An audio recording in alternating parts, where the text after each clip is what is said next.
Hello, hello. We're live. A little bit early, but that's cool. I see people are already waiting in the chat. So, today we're going to be discussing something that's very interesting. This particular lady was the most was the one that brought me the most viral video I have ever made on my channel.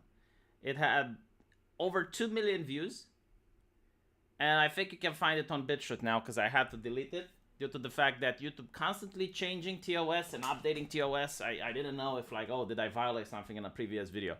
So I deleted years of content because I couldn't just check every single video to see if I did anything that at the time was okay, but then it wasn't. I probably did it, but you know, like you don't know, so you sleep easier at night. But the point is, that was one of my most successful videos. And unfortunately, I had to delete it, but today we're going to rewatch it due to the fact that a couple of weeks ago, this lady passed away. I believe it was assisted suicide, so I assume she had cancer or something. And it's very unfortunate because I had a lot of respect for her.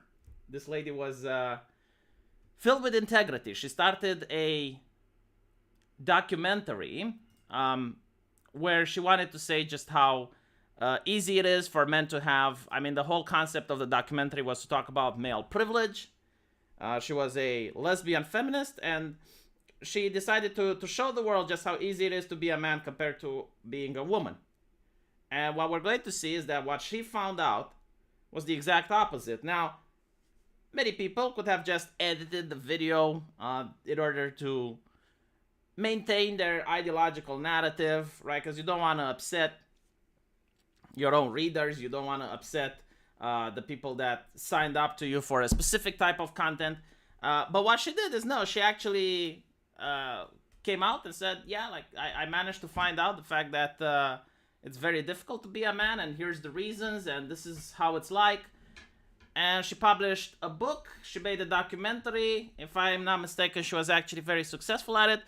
And I have respect for her because there are other people who also tried.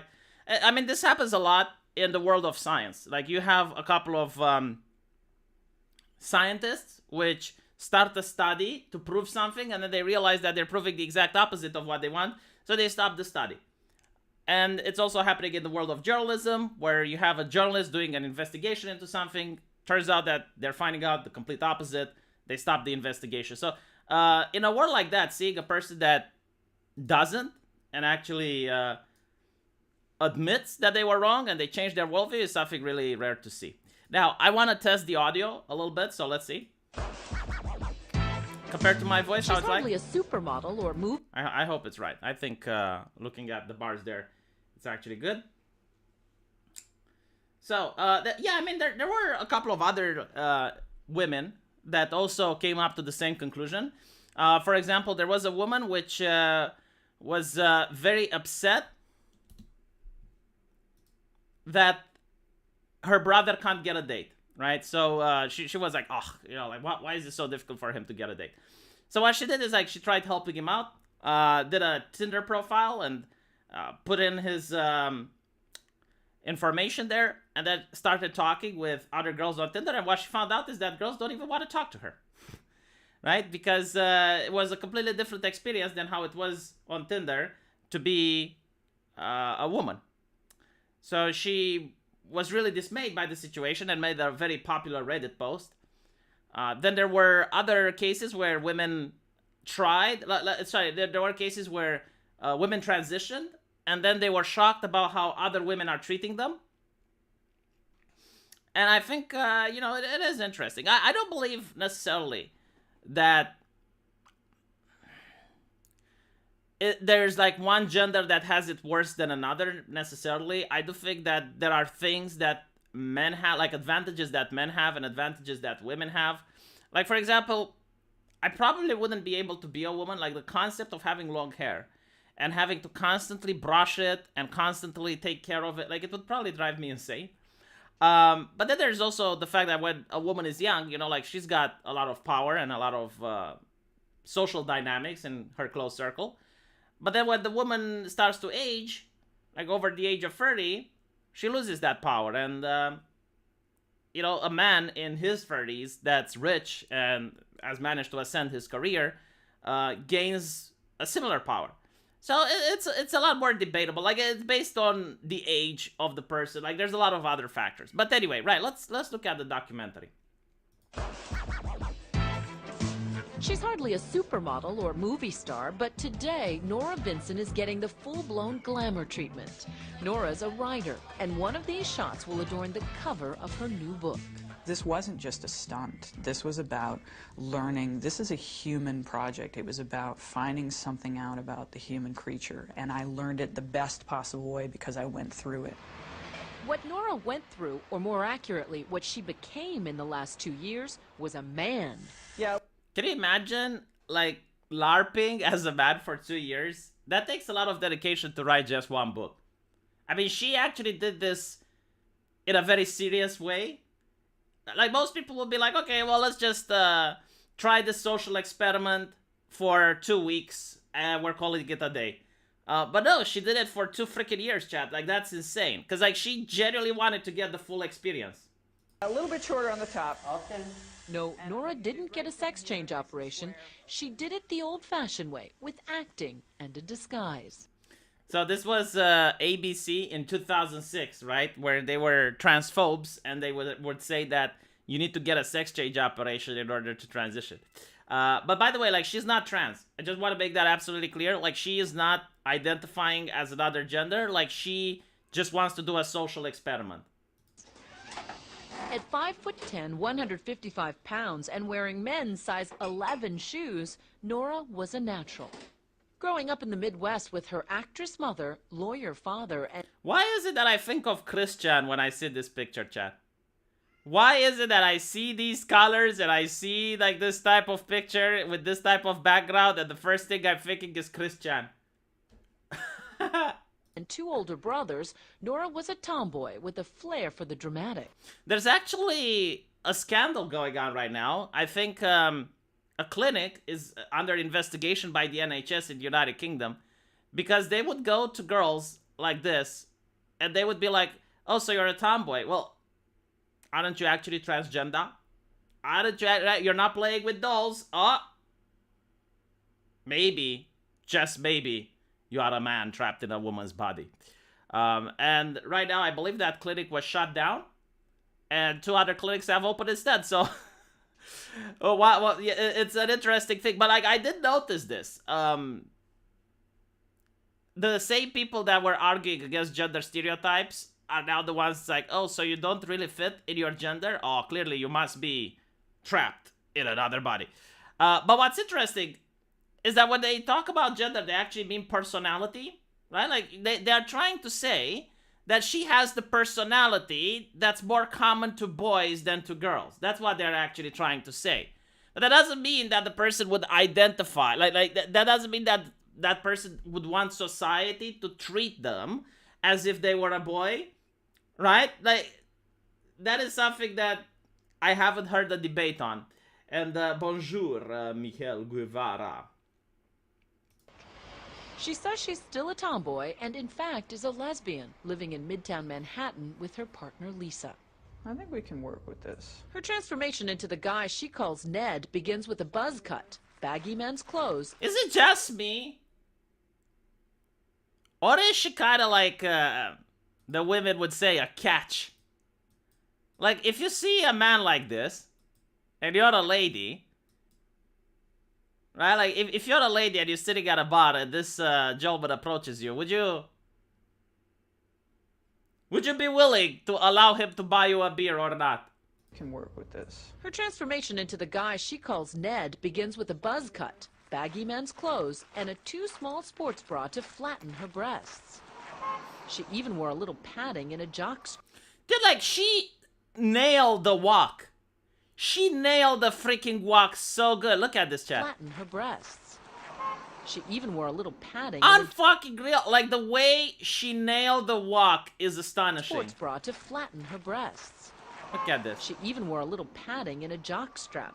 I also tried to think, well, what kind of guy is Ned? And get. For the rest, she enlisted the help of makeup artist Ryan McWilliams. She just came to me and said, Ryan, I need to turn into a man. he is. It's like all of his career he waited for this moment. Like, look at his eyes, like he's got a sparkle in his eye. And it's like, finally, the day has come. Ah, sweet baby Jesus. I finally get to do it. The hair as small as we can make it, right? And so they came up with a method of shredding braided wool into whisker-sized bits and gluing it onto her face. Women have much stronger nasal resonance as a And then there's the theatrical component. Ah, so just easy Tarzan out on your chest a little. Ah. Good.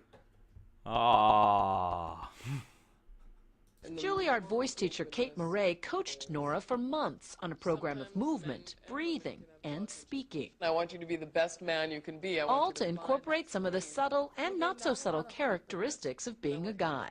What I like is the fact that she went to another woman that teaches her how men act. Because, I mean, this is very interesting. If you ask a British person, what is British culture? You're going to see that they don't know how to answer. Why? Because they are living in it. Like, they're surrounded by it. They can't articulate what British culture is. But if you're asking someone outside of Britain what is British culture, they will be able to tell you. And it's probably the same, right? Like, if you're asking a man, like, how do you act like a man? It's very difficult for them to articulate because they are surrounded by men. They have been doing this naturally. So if you ask a woman, how do men act? Like, she's going to give you the ah. Like, no. Wait.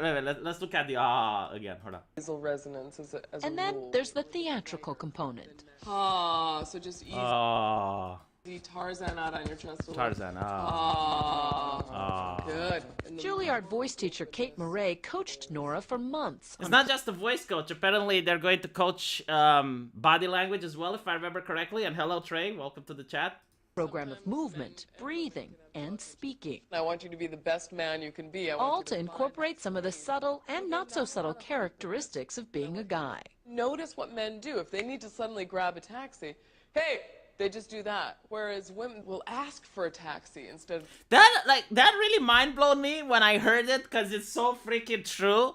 Like, when I want a taxi, I'm like, yo, taxi, you know, like, I don't beg the taxi to come. Like, I know that I'm doing a favor for the cab driver. Like, I will give him money, all right? Like, I work hard, streaming for hours a day in order to produce the money to give to the taxi driver. Meanwhile, the taxi driver needs me. Like, he needs me to feed his children. So I'm like, yo, taxi, come here. I'm going to do you a favor.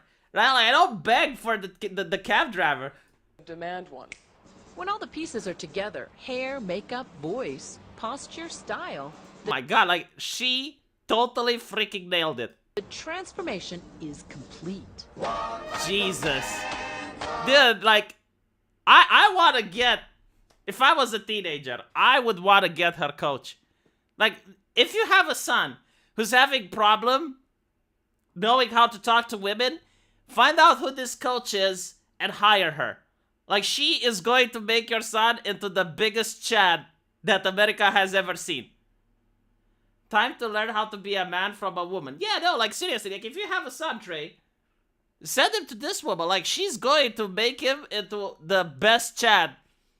I mean, you're going to feel a little bit nervous around him. Holy shit, look at this. Look at this walk. Look at it. Oh my God. It looks as if she owns the fucking neighborhood. Except the suit. The suit is too baggy. Like, this, like the suit ruined it. This is not tailor-made, chat. This is... Like, the suit just... completely ruined. And Nora Vincent becomes Ned Vincent. One of these shots will be the second photo on the book cover. The book, Self-Made Man, is out today and is about Nora's 18 months living as Ned. Jesus. Like, 2 years to live as Ned. Holy shit. It takes a village to raise a man. Or maybe just a sewing circle? No. Yeah, the suit is too big. Wanted to enter male spheres of interest and see how men are with each other. Oh God, male spheres of interest. Facebook, Call of Duty. I want to see her play Call of Duty. I remember what the sphere of interest is, but I wouldn't have thought about it. Still, it was interesting. I wanted to make friends with men. I wanted to know how male friendships work from the I love how weird it's like. It's like a person that goes on a jungle safari, and it's like, I want to meet the lions. I want to interact with the lions. I want to see how the lions operate when they're in their natural environment. inside out. Ned's first act as a newly minted male. This is a person that probably grew up with the Flintstone family, isn't it? Are there people who still bowl today? Like, are there professional bowling groups? I don't think there are any in my town, but still. Was to join that quintessential bastion of Like, camaraderie. in my town, when you think of bowling, you think of dating. There's a lot of women that do bowling now with their boyfriends. A men's bowling team. The only problem was she's a terrible bowler. I probably bowled before this 3 times in my life, and that was, in high school when you do it with both hands, So it was just insane for me to walk Gomi. into this place without any. And why Oh my god, there's a lot of I think it's an American thing then. didn't they just run you out of town when they saw how bad you were? It's an amazing thing because I think, that shows you the generosity that they had. No. See, I know from Polygon, from Kotaku, I know from Jezebel that men do not want women in their hobbies.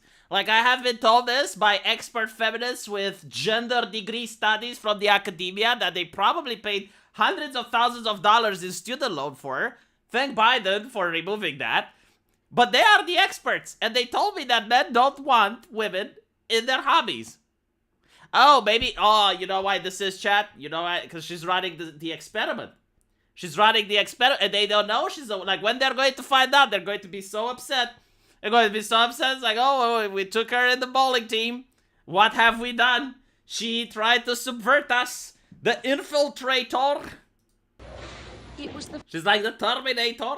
first of Nora's many surprises. She thought these guys from a working-class Pennsylvania neighborhood would mock She found the right-wingers.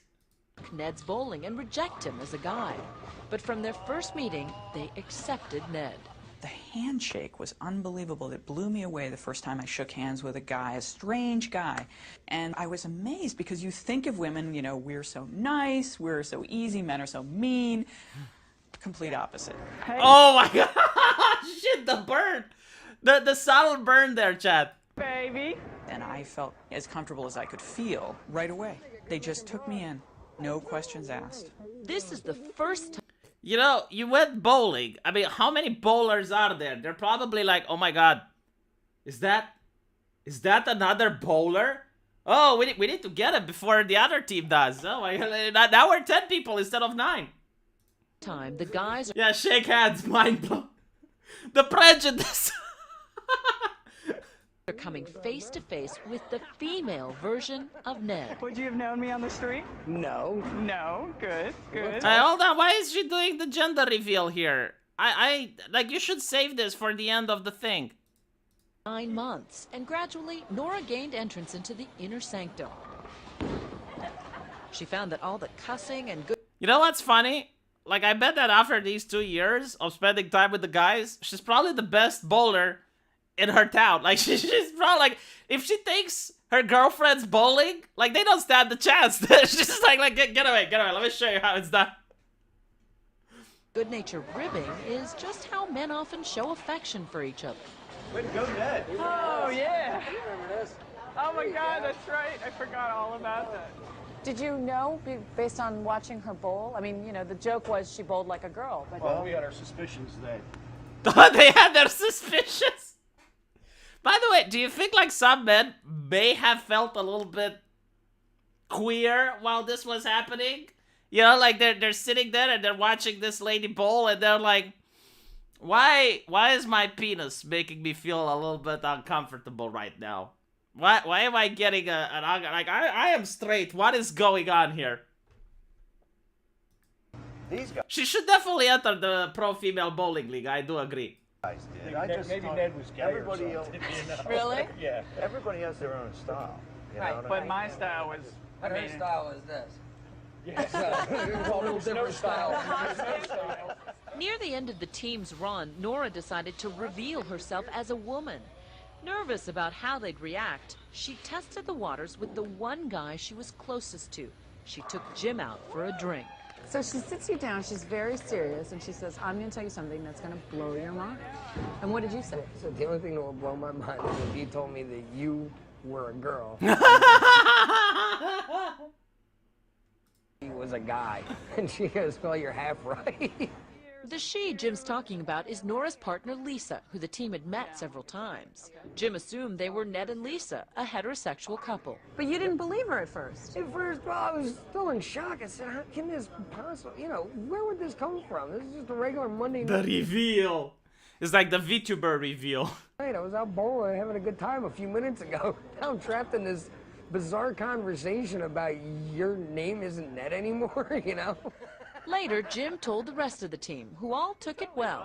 What do you think Nora... Why wouldn't they took it well?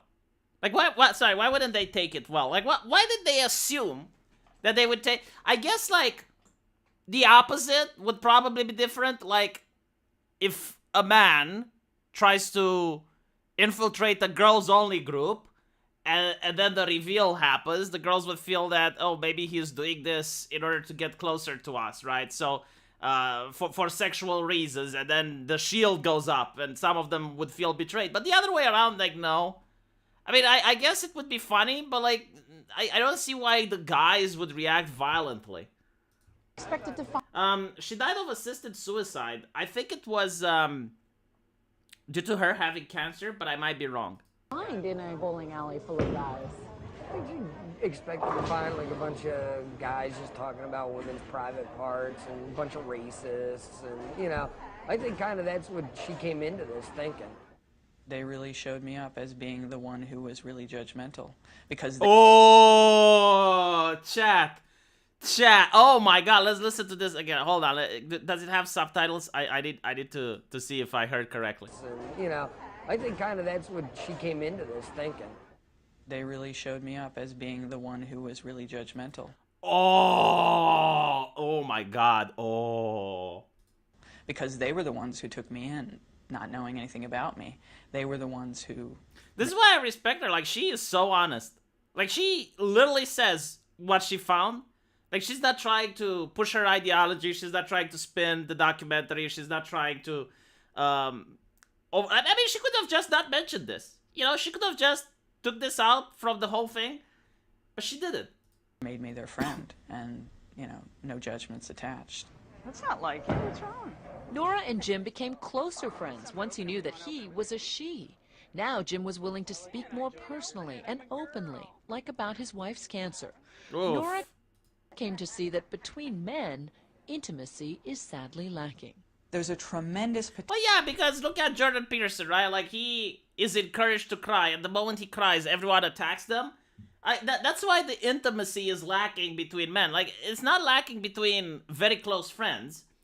But if every time you come out in public and you share some grievance that you have, and you get mocked and ridiculed for it, and then people attack you and make jokes about it, you're not going to do that again. Like, you need to learn how to bottle up your emotions, because if you show them to the world, you get attacked for it.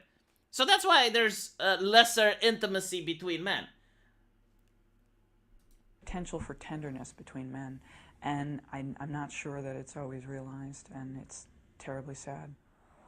Cracking the Spock wants to cuddle. Anyone in the chat wants to cuddle Spock?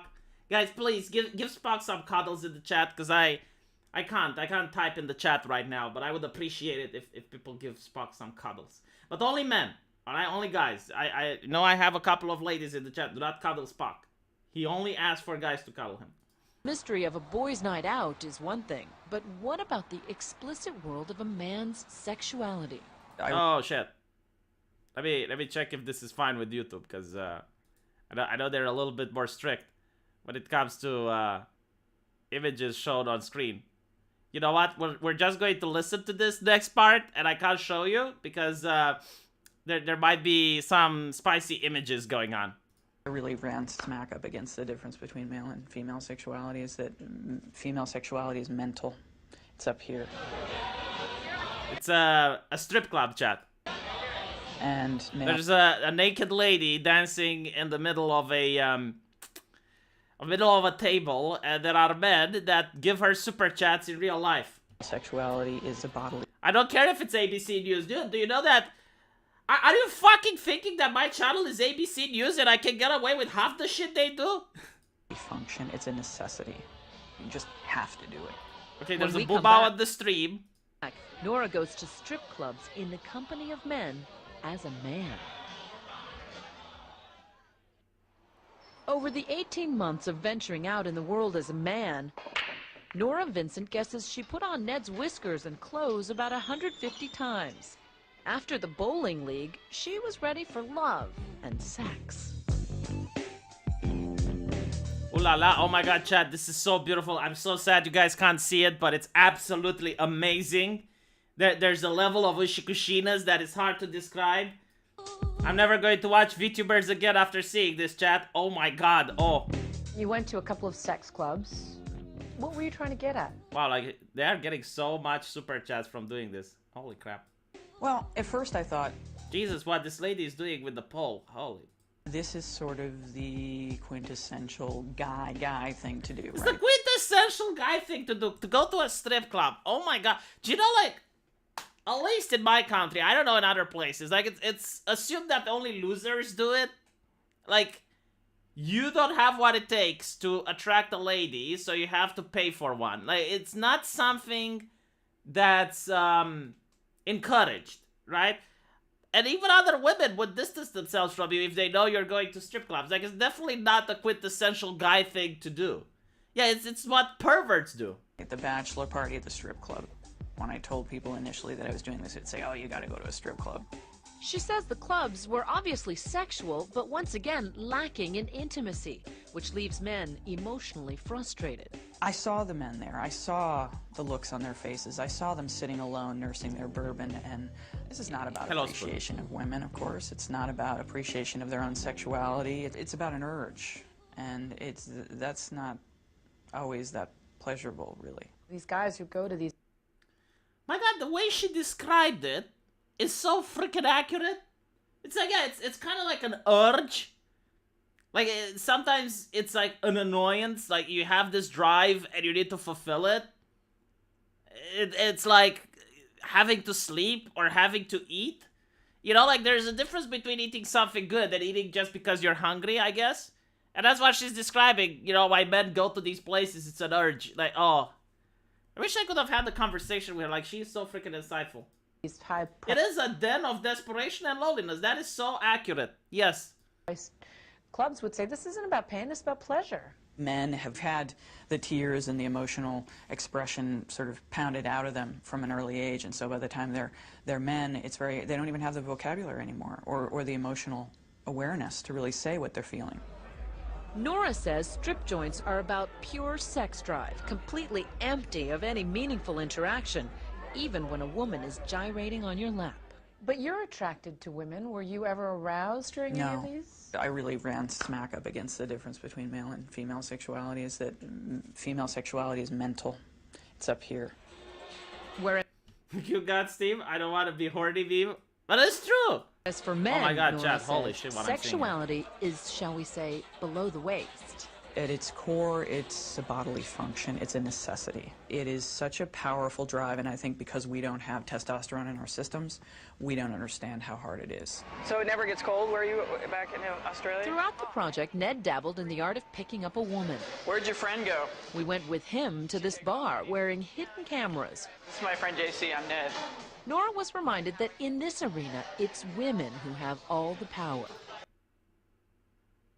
That's not very feminist, is it? I never heard a feminist say, well, in this arena, women have all the power, but it's absolutely true. We sit there and we, just with one word, no, will crush someone. And the thing is, Jesus! How aware she is! Look at this chat. Oh my god, look at this. just with one word, no, will crush someone. And the thing is, we don't have to do the part where you cross the room and you go up to a stranger and say the first words. And those first words are so hard to say without sounding like a cheese ball or sounding like a jerk or whatever else. And what do you guys do? Nora says the brush-off Barbara Jones gave Ned was typical. She was just sort of emblazoned with hostility, you know, just looked at you and you saw everything cross her face, which was, oh, God help me, not again. I'm trying to have a drink with a friend. You know, she also didn't get to experience the whole package because the reason she is there trying to hit on women is for writing a book. But when you're a guy and you actually like a girl and you get emotionally invested into it and you want to be successful and then you have all the doubts, you're like, oh, but what if she's going to say no? And you're sweating, right? Like, it's a lot more difficult than what she went through. But even with the diminutive package, with the standard package that she got, not the gold package, right? She got the standard package. She also realizes just how difficult it is. And I've got to deal with you. Barbara was trying to dispose of Ned before her friend returned from the bathroom. Anyway, we haven't seen each other in a while, so just to let you know. Yeah. I've got to head out to the office.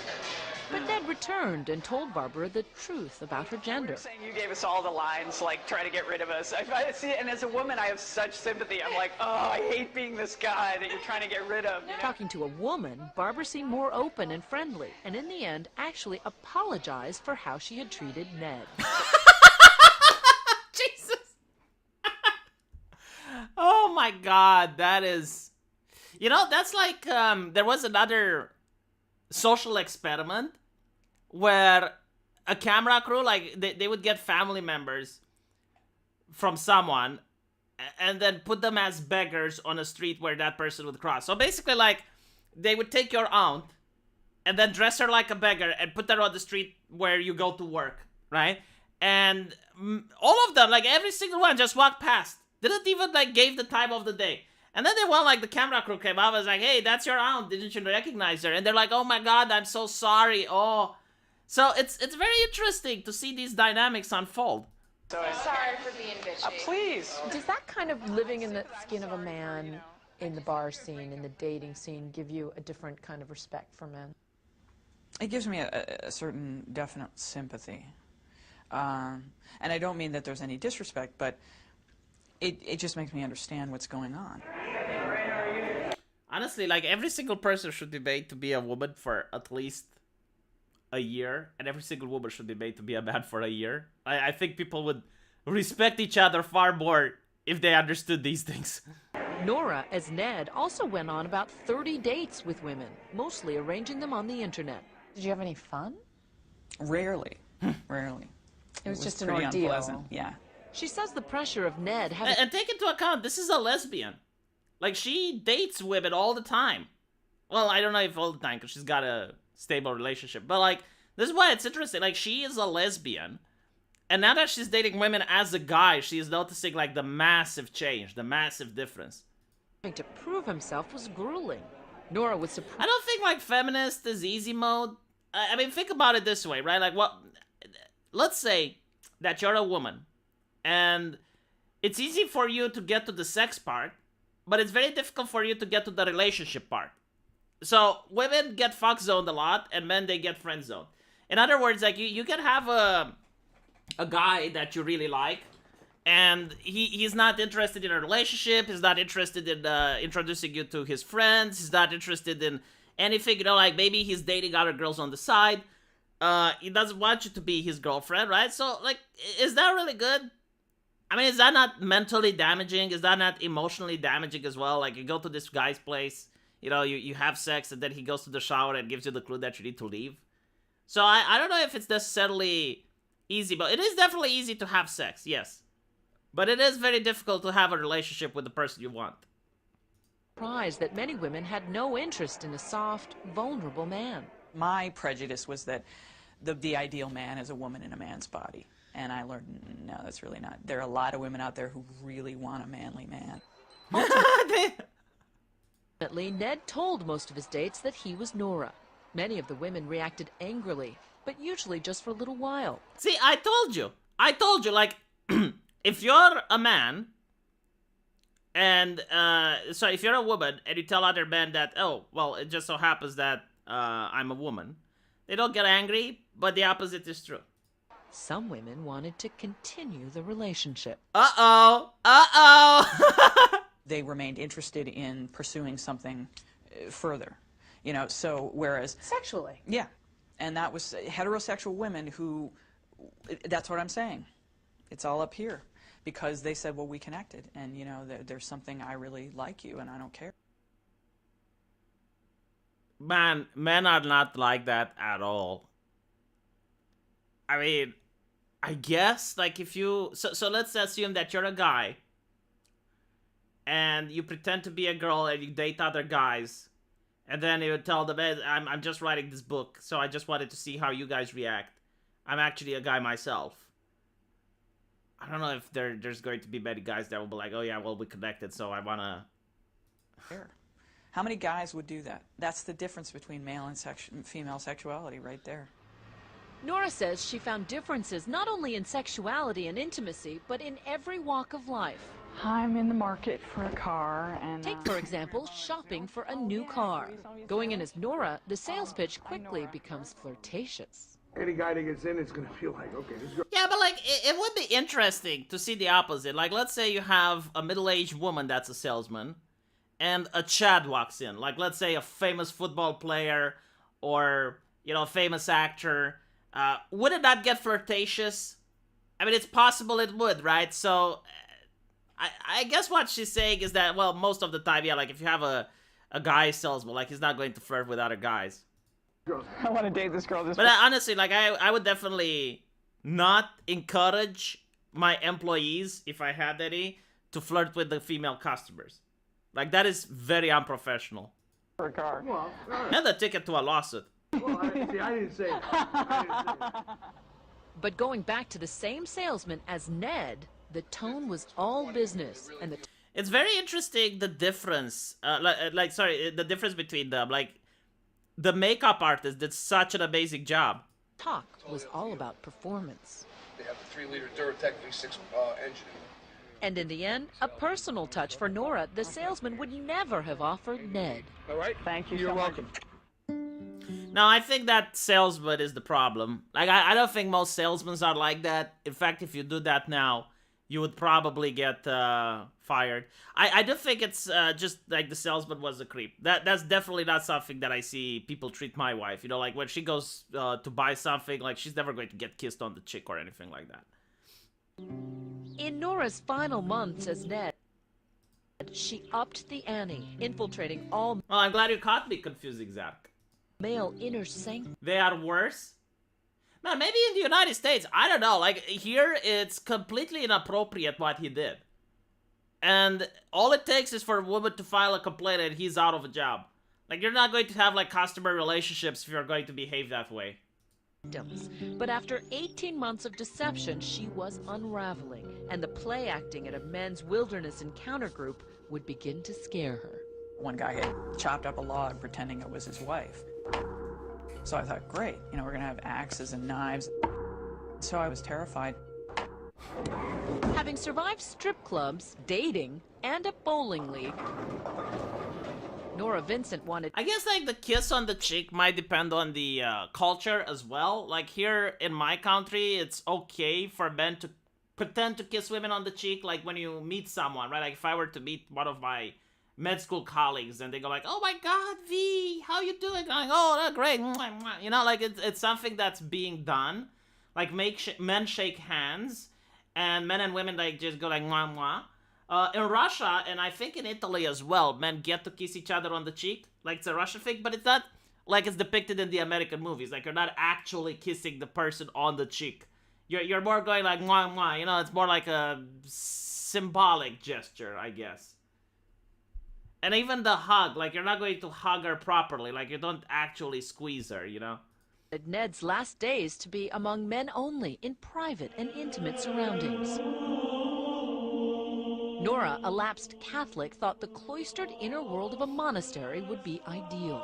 Ned managed to live for 3 weeks as a trainee. The monks, she says, were pious, smart men, but they were still men. What made it prototypically male? What do you mean by that? The breakdown in communication, the need, the desperate need for male intimacy, and the lack of ability to give it. See, I think a lot of women, or maybe it's just me, I don't know, but I generally, like, don't feel this need for intimacy that they keep talking about. Like, I'm comfortable the way I am. It's kind of like when you're at an amusement park and you have the roller coaster go all the way up and then it goes down. And as it goes down, you hear a lot of screams because people think they're dying. But like, overwhelmingly, the screams are from women. There are some men who scream, but like, the reason men don't scream is not that they're ashamed, because like no one would know that they're screaming, right? It's just that they don't feel the need to. And I noticed this when there's a terrorist attack and you see footage of it, you know, like people are running away and like they're screaming, but it's only the women who scream. Like most men, you know, they are running away, they are scared, but it's kind of like their voice freezes, like you don't feel the need, because you're like conscientiously going probably like, okay, but like if I scream, how exactly does that help? Like, it's not going to improve the situation. It's not going to make me run faster, right? Like, they are scared. They are terrified, but they're just running away. So, it's the same thing with the intimacy. It's like, I just don't need to talk about these things. Like, sometimes I do, and when I do, I just talk about it. But, like, overwhelmingly, I don't feel the need to share. And other male friends that I know are the same. Now, there's also, like, the evolutionary aspect, as I mentioned with Jordan Peterson, that if you share too much, then you end up having people taking advantage of your weakness. Because again, we see what happened with Jordan Peterson. Like, he shared to the progressives, which encourage men to share, right? Like, to fight toxic masculinity, you have to blah, blah, blah. And he actually shared, you know, he cried on an interview. And to this day, there's still memes with Jordan Peterson crying, and they're still mocking and making fun of him. Like, that would never happen to a woman. Like, and it's not just Jordan Peterson. You have Brad Kavanaugh. You have Kyle Rittenhouse. You got like a lot of other men which cried, and they were viciously mocked. Viciously. Right? Like, to this day, there's memes of them crying. I don't know if there's any case of like a woman crying that's a meme. I mean, maybe Amber Heard, but like for a couple of weeks, there were memes of her crying. And it was mostly in the context of like when Amber Heard is on stand, and they showed her crying, and when Amber Heard is listening to Johnny talking about his abuse, and she's laughing and smiling, and that was like the meme. But you don't get like women crying and people attacking them for it. It's the other way around. Really painful. Nora says the monks were hostile. Yeah, like never cry in public is not becoming of a man. I guess like there are certain moments where a man can cry in public and it's fine. At a funeral. So when someone passes away, if you broke up from a long relationship, like if you broke up with your wife or you broke up with your, long-term relation girlfriend, if you win at the football match, I don't think if your team wins that football match, it counts. But like if you genuinely manage to like cry from happiness, like that's also fine. But usually related to football, winning the lottery. And I think like that's pretty much. I mean, it's so interesting, right? Because when feminists talk about like toxic masculinity, and they will say, "Oh well, men don't cry," and they will give the example. It's like, "Oh, so I know this guy, or I am a guy. I'm a male feminist, and I cried at a funeral, and people mocked me." And I'm like, when did that happen? When did that happen? Like that would never fucking happen ever at any funeral. I am literally willing to put money with hashtag all. Hashtag all, like at all funerals, if a man cries, there is no person that would mock him. Because if any person would mock anyone else crying at a funeral, that person would instantly be ostracized from any single friend group. I mean, it is like the most fucked up thing you can possibly do. There is no reason why anyone would associate with a person that like mocks someone who spilled waterworks at a funeral. So no, I genuinely like don't believe, that, it's unacceptable for men to cry at a funeral. But like feminists know this, and this is why they keep giving this example, because it's like, it's so horrible, I cried at a funeral, a lot of people mocked. That never happened, all right? Because any other examples where they cried probably would be unacceptable. It's like, I saw a mean tweet and I decided to cry. It's like, well, fucking grow up then. Log off Twitter. Holy shit. To her feminine side, she says she was ostracized because of the monks. Yeah, exactly. Like if you're a man crying at a funeral, most people would give you space. Like that. So there's two possible interactions if a man cries at a funeral. Either people give him space, which is most likely, or you might have someone, like giving them a hug, or, like, for for example, if you have a girlfriend, like she might grab your hand and squeeze it, you know, like, but that's pretty much it. Like, you're not going to get people making fun of it. I mean, it's a freaking funeral, you know, like, that's why you're there. You're there to show that you cared about the deceased, and a person crying shows that they cared so much about the deceased that now they are emotionally vulnerable and affected. Assumptions about her sexual orientation. Ned was really at the center of it because he was an effeminate man, and many of them thought I was gay. As one of them told me in confession, I said, I have something to confess to you. And he said, well, I think I know what it is. And I said, what? And he said, well, you're gay.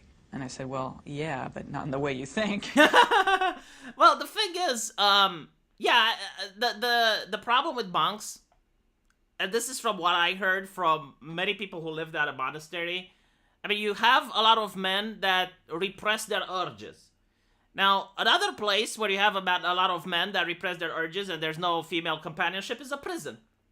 Now, of course, you know, like monks and prisoners, obviously different social groups of people, but what I'm saying is that it's the same problem.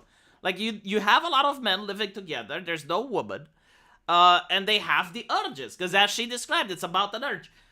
I don't know if, like, obviously monks would not rape each other, but there is definitely the lust there, which is a human element that they have to repress. Some of them manage, others don't. They get kicked out from the monastery if it's found out. Although, like, from what I understand, you don't usually get kicked out from the monastery if you have sexual intercourse with another man, but there are other punishments that they have. Like, they will try to separate the men. Like, they will move them from one monastery to another, or they will keep a close eye on them, you know, like, never again, that type of thing. Because if they were to kick out the ones that do it, like, they would remain with no monks. So, yeah. I'm so resentful of how easy Western women have it and how much men are demonized. That is why I am sexist. Ooh, I can't read the last part. YouTube doesn't like it. But I'll tell you this, you know. If you were to take a Western woman that complains about first world problems. So I'm not talking about actual complaints. But I'm talking about, like, She-Hulk. You know, like, she goes on the street and she gets catcalled, right? And that is her grievance. And if you manage to put her in a room with all of her ancestors. So you have her in a room with her mom, her grandma, her great-grandma, her great-great-grandma, her great-great-great-great, yeah, like all her ancestors, all her female, you have her in a room. And she talks about how, oh, well, I walk on the street and I get catcalled. And you're probably going to have, like, her great-great-grandma be like, I was in Soviet Russia during the invasion of Stalingrad, you know? I mean, like, all of her problems just fucking fade away. All of her problems is just like, oh, maybe I don't have it so bad. Okay, like, maybe it is bad, but given the fact that there was so much progress from the previous generation, like, maybe in the future, things are going to be even better. Loneliness can't hide.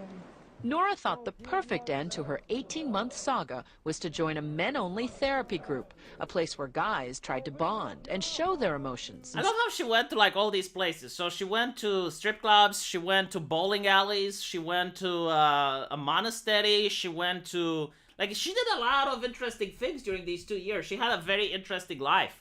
Instead of hiding them. They don't get to show the weakness. They don't get to show the affection, especially with each other.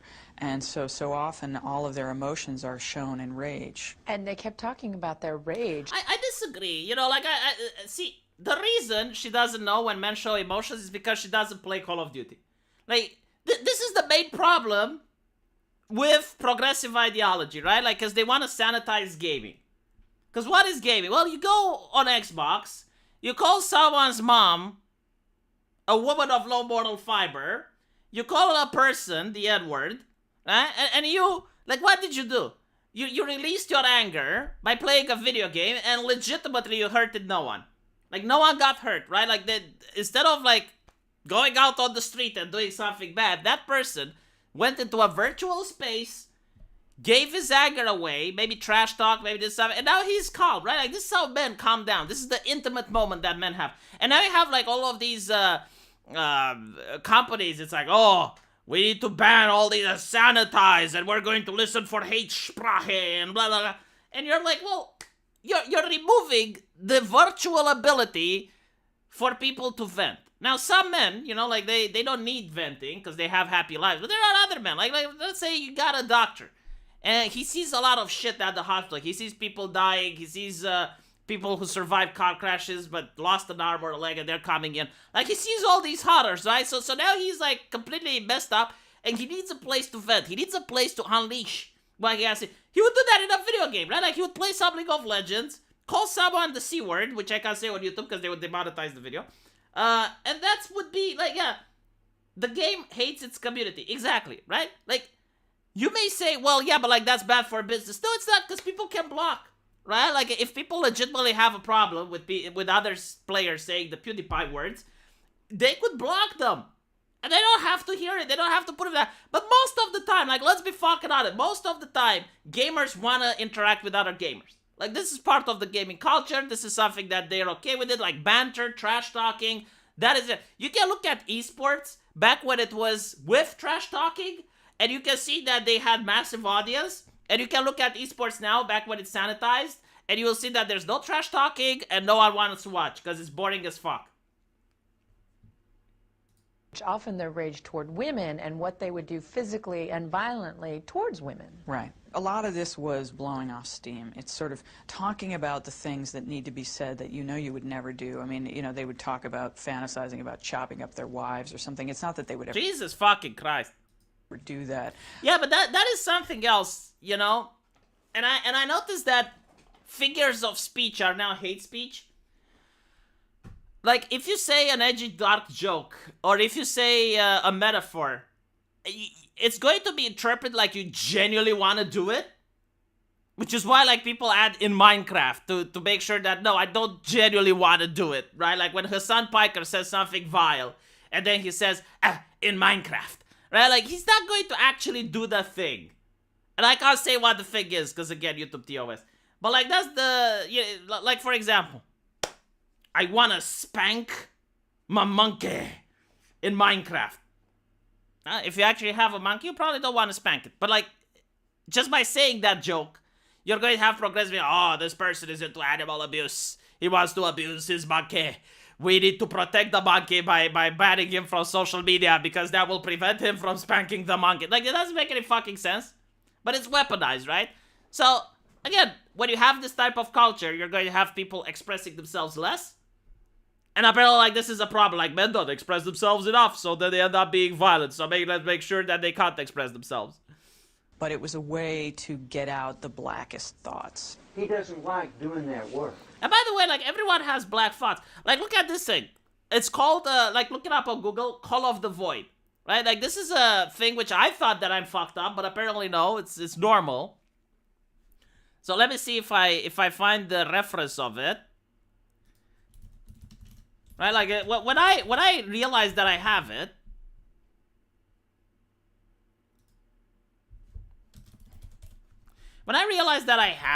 I was like, oh my god, like, am I messed up? So,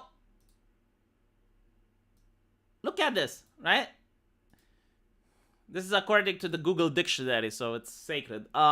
The call of the void, in French, l'appui du void, describes the impulse to hurl yourself into a void. While unnerving, it's actually a pretty common experience. It also has nothing to do with suicide. So basically, like, you're on a top building, right? Like, you're looking up. You're on the top of the skyscraper. And you're looking down, right? And you got, like, this very short impulse. Like, it's not something that's long-term or anything, because you immediately shot it down. And you're like, what the fuck? Right, but it's like the concept of, like, you know, like to jump into the void, basically, right? And it's just like for a couple of seconds, and you immediately go like, what? But that is a dark impulse that people are having, like, subconsciously, I guess. For some reason, I don't know why, your body wants to propel yourself, right? But you then, like, immediately the logic kicks in. It's like, what the fuck, right? And it's the same thing with the dark thoughts that she's talking about, like. Everyone has dark thoughts, like I just mentioned, but that doesn't mean that they're not in control of their actions or that they want those thoughts to be fulfilled. Ada Paladin says that it's all kind of thoughts. What if I just stuck my hand in the blender right now? Yeah, like, some people have that shit, right? Like, it makes absolutely no sense why. But he can't quit. Nora began to empathize. Let me see if I can call Ada Paladin. Hold on. Let me see if I can get Aiden on. Maybe she's busy. Maybe she just came out of a shower. Who knows? We're going to find out. Did she explain it? Let me see.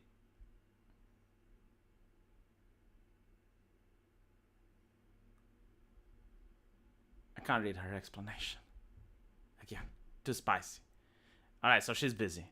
You know, this actually sucks when you're a streamer. Like, I get that experience as well. Like, sometimes you just want to listen to a goddamn stream. You know, you just want to be a member of the audience. And then you say something and immediately, whoop. Ah, here we go. She's calling. Hold on, let me... Hey. Ah, here we go. I think the chat can hear you. Yeah, sorry, I'm like, because, you know, it's like a 60-second, 90-second delay. So by the time I saw you were calling me, I was looking at the chat. Isn't it annoying, though? Like, sometimes you just want to be in a chat and just interact with people, and then the streamer goes like, that's Aiden, let's get him on. Yeah, no problem. The call to void thing, there's a couple evolutionary psychologists have hypothesized that it's like the simplistic, that's not the right way to say it, layman's terms way of describing what they hypothesize it is that it's your brain running like a diagnostic on itself to make sure that it's functioning correctly. So Jesus. By sending these random thoughts like, yeah, what if you just jumped off the bridge? To make sure that you know you're supposed to go, no, I would never do that. I don't know if that's correct. But So, that's yeah, the I don't think either. On the call to void thing. So, like, the brain is in debug mode. It's like, let's Yeah. just... But, like, what if it fails the check? Like, what if you're... Well, if it fails the check, I guess you jump off. Like, that's not a really, really good way of checking, you know? Because, like, if... Like, let's check to see if I'm defective. And if I'm defective, then... Well, I don't know. I guess that if it's defective, that it's screwed. But I think that does at least make some sense to me, that just making sure you're okay there, bud. That you know the one I always had as a kid, and I've heard a lot of people say this, is I'd be in a car and playing like a Game Boy or something, and just be like, what if I just threw it out the window? Yeah, exactly. I get that with the smartphone. That's such a good thing, right? Like, yeah. So like, you're standing somewhere tall, and you're like, what if I drop my smartphone? And you're like, why? And I even see like people who probably fail the check as you see it, and they're like, no, they're like dangling their smartphone, like they're playing with it, and sometimes those people go like, whoops, and you're like, well, why were you playing with it like that? And they don't have. I think some of it might be also testing out, again, if it's part of this diagnostic system of asking yourself, well, what would you do so that you could plan, like a planning behavior of, well, what if something really bad happened? What if I did accidentally, not on purpose, lose my cell phone? How would I react? What would I have to do? What kind of steps would I have to go through as a future planning kind of thing? That might actually be a high IQ trait for some people, I'm not sure. It's a not well understood phenomenon, but it's been well documented. Yeah, I used to have to do that with the wedding ring as well. Like, I would play with it, and it's valuable, and then it's like, my wife kept saying, like, what if you lose it? Like, you keep playing with it, and then maybe you drop it, and you can't find it, or maybe you forget about it. You know, you put it on the table, and you forgot it's there. And it's like, yeah, like, it makes absolutely no sense why. Like, it's a valuable jewelry. Like, why would I do that? You know, like, there's no rational explanation. Typically, when I have, throughout my entire history of studying psychology, and other psychologists I've seen say similar things, when you come across something that doesn't appear to make any sense, there's something evolutionary going on there, and you got to try to figure out why. That either it's a total aberration, but when it's normative, as in like this is a normal thing that people experience, you have to. The best guess is, well, it's probably suits some evolutionary purpose, even if we're not really sure what that is. So what Best did you guess, I would say. What did you think about this lady who, for 2 years, pretended to be a man for scientific experiments? I mean, dedication, I'll put it that way. I think that I appreciate what she was doing on principle. I found the idea, though, kind of bizarre. Why? Well, it's a weird way to do an ethnography on other human beings. In the first one, we used to do this all the time. We'd go into third world countries and live amongst them and stuff, and do ethnographic live research amongst like the natives. That's what she did. I mean, that's what she was living amongst the natives. It's interesting. Of course, because of basic, hormonal differences, biological differences, she can't experience exactly what it's like to be a man, but it's a way that she can try to understand it better. I'm surprised at her surprise at some things that she didn't know that men experienced emotion and would express it to one another, and that it was in different ways. I think that's more a product of media and culture than anything else that's led to that, both new and old culture, that's led to that perception that surprised her on those outcomes. I mean, I'm really curious, if I were to somehow pass as a woman and for 2 years, spend time among women, like, would there be certain things that would shock me? Like, would there be? I barely pass among women in terms of getting along with them. You'll find a lot of women who say that too. With women, there's a lot of times like unspoken social rules as well. Obviously, the same as with men. That she was surprised by. Like, for example, when you take a piss, do you know what a pissoir is? No, it's a urinal, actually. Hold on. Oh, okay. Right. Yeah. So, like, you're supposed, like, no one teaches you this, but, like, you're supposed to go to the furthest urinal away from the other guy taking a piss, and then you're supposed to, like, not talk with the other person and look straight forward. Yeah, well, that makes sense. You don't. You're you don't know these things, right? Like, if a woman would try to do it, like, she'd probably do it incorrectly, I guess. Like, she would probably talk with the other person and make it very awkward. Oh God, that is how. It's not all the time in the women's restroom, and it is partially a meme, it's partially a stereotype, but there is some validity to the girls, let's all go to the bathroom so we can talk about whatever we're doing, so we can have a private. So they're gossiping in there, is what you're saying. Sometimes it's gossiping, sometimes it's just talking. Sometimes it's like, and I've had this happen to me multiple times, particularly at bars. You'll walk in and there's some girl in there who is crying, or she's clearly upset, and you just go, and all of a sudden you're best friends. This is the unspoken women rule, right? You are now best friends, and you have to go, oh, honey, what did he do? Or something like like, but you why can the tell fuck? me. Like, that is so weird. If I go in a bathroom and my man is crying, I'm like, Jesus fucking Christ. And then I go... Right, you would go, no, I'm not touching that at all. You don't, like, no, because, like, if you touch him, like, he's going to look at you. It's like, what the fuck do you want? Do I know you? Right, you don't make eye contact. Yeah, like, don't make eye contact, this is awkward, He's having a thing, let him do his Yeah, no, thing. I would assume, I would assume that he either broke up or he's got fired from his job. And I would assume, like, or maybe he got, like, a bad diagnostic, or maybe a family member died, but, like, any of those, there's nothing I can do to help him move on, like... Right, and again, it's not all the time. Like, these things are not universal. It's, not every time you go into the restroom as a woman. No, but like you know what's interesting? Like, let's say that I'm in a bathroom, right? And let's say that I'm crying because of reasons, like, my mom passed away or something like that. Right. So I'm crying, right? And this asshole comes up behind me. I don't know who the fuck he is, and he's like, oh, there. I'm like, get the fuck away from it. The fuck you are, fuck your problem. It's so funny because you even describing it illustrates the complete difference there of being like, that would be absolutely unacceptable. Yes. In a male, environment. But with women, it's, I don't know, I guess they'd call it like it's the sisterhood stuff, or whatever. I don't really buy that. Oh, do you know how it's done? Like, how it's done between men? Because now I realize, like, how you can actually talk with a person crying. So let's say there's a guy crying in front of the sink, right? So what you do is you go to the other sink, you wash your hands, like you pretend that you're doing something, like you're there to do the activity, not to talk with him. And then you're like, so are you okay, man? Like, do you need some help? Like, that's yeah, like that, but that's different, right? Like, you never touch him. You never touch him without permission. Oh, I know. And you're not there because touchy. like, you're not there in order to provide comfort. Like, you're there to wash your hands, and you just look at the window, like at the mirror. You're looking, like, straight forward. You're not looking at him, and you're like, so are you okay, buddy? Do you need some help? Yeah, it's I've literally been in a bar before and run into a girl. Me and my friends, it was all like, and this is another thing that men don't know, is that if a woman says, I'm going to go to the bathroom, and then all the women go, that's also a code word. It's that, like, I want to talk about something.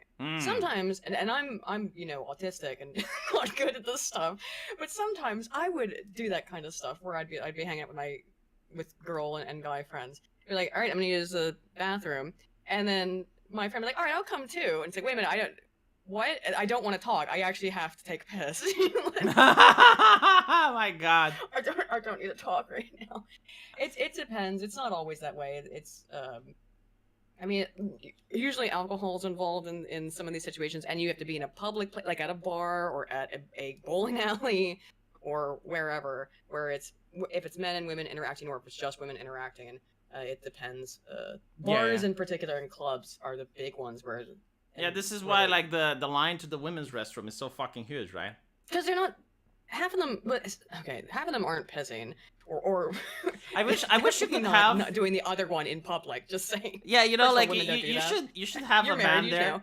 You should have a man in the women's bathroom, like a eunuch or something that's just there. It's like, hey, if there's no pissing involved, mind leaving? Like, there's a lot of women that want to go in. Like, come on, chop chop. I mean, sometimes like they'll be doing other stuff like in the stall to talk to each other, which I find also. Well, yeah, you're not like, hey, knock it off. You're here to take a piss. Fuck are you doing? Unrelated, but actually not unrelated. I watched a great Lovecraftian horror movie today called Glorious, which involves J.K. Simmons, aka J. Jonah Jameson, playing an eldritch abomination who exists in a public bathroom stall. It's amazing. Why? Are there tentacles? Yeah, there's tentacles. Oh, there's it's tentacles. Lovecraftian Okay, stuff. no. Yeah, it's a horror movie, and it's a horror comedy. It's really good. I highly recommend it. See, that would make job opportunities, chat say. Like, just have a eunuch that stays in the women's bathroom. And it's like, hey, ladies, come on. Chop, chop. There's other people waiting. There's a long line there. Also women go in there to fard, or F-A-R-D, which is to apply the makeup. Yeah. And do that kind of stuff and chat. And I do understand that is part of the whole trans issue thing, right? Is that women want to. Yes, Trouble Cat, he is a glory hole in that movie. But J. Jonah Jameson in the movie I was talking about. But women go in there to also get away from whatever the external event is. Mm-hmm. And this is one of the questions about guys just go outside. Stuff, you know? Yeah, like guys just go outside when that happens. Like if you want to get away from the event, you go for a ciggy. Right. Thank you for the $5. I worked on the outside of a tall building 25 years ago, and the call disappears after a day or two and has not come back. But he did have the call of the void. Yeah. I've certainly felt it before. I get it all the time, and I hope it's just a brain checking thing. I hope it's not. Yeah, it's like, or like when you're in an airplane, you know, it's like, oh, I want to open the door, and it's like, what the fuck? Why? No. But apparently you can't even open it even if you wanted. But like, there was actually like there was that thing on Twitter I saw. So there was this crazy person. He wanted to open the door in an airplane, and you know, like immediately they were manhandled by the staff, and they were tied up, and like people were like, oh, they couldn't open it even if they wanted to. Like, motherfucker, can you imagine being in an airplane and then like trying to rationalize this as a person, you know, like uses both his feet and his arms like clinging to that door, trying their best to open it. Like, would you think you have a safe flight if that happens? Like, being a passenger when someone spurts out like that? No, I think I'd be a little bit.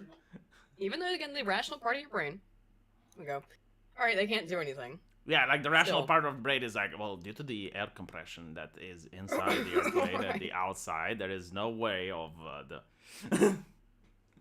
Yeah, when you have a fight, flight, freeze reaction, your fear response. Yeah, you're not thinking about stuff logically in that instant. Thank you for becoming a member, Silent Puzzle. By the way, speaking of members and channels, I need to go on your stream. Yeah. Like Spoon keeps inviting me. Like, he's courting me. I know. Oh, did you send him to do it? What? Did you send? Oh, so he does it out of his own free will. I see. Oh, he does. Look, he has his own free will. I know. Like, just because we do a podcast together doesn't mean I'm mind controlling him. Well, I assumed you are. I assume you like whispered in his ear. It's like, I need a new guest by the next week. No, we generally have people who we've had some pretty good guests. We had Destiny on. We've had some. His name's escaping me right now. Oh shoot. Christian on last week. I know his name's or 2 weeks ago. We've had some cool people on to talk to. I can't remember Christian's last name right now. Don't you be like, you know, find me a mortal that I can interview by the next week. Yeah. And then Spoon is like, yes, my mistress. All we do is just look at which same thing you usually do is like a dumb articles on the internet. So, like, what dumb thing happened this week? What do you think of VTubers?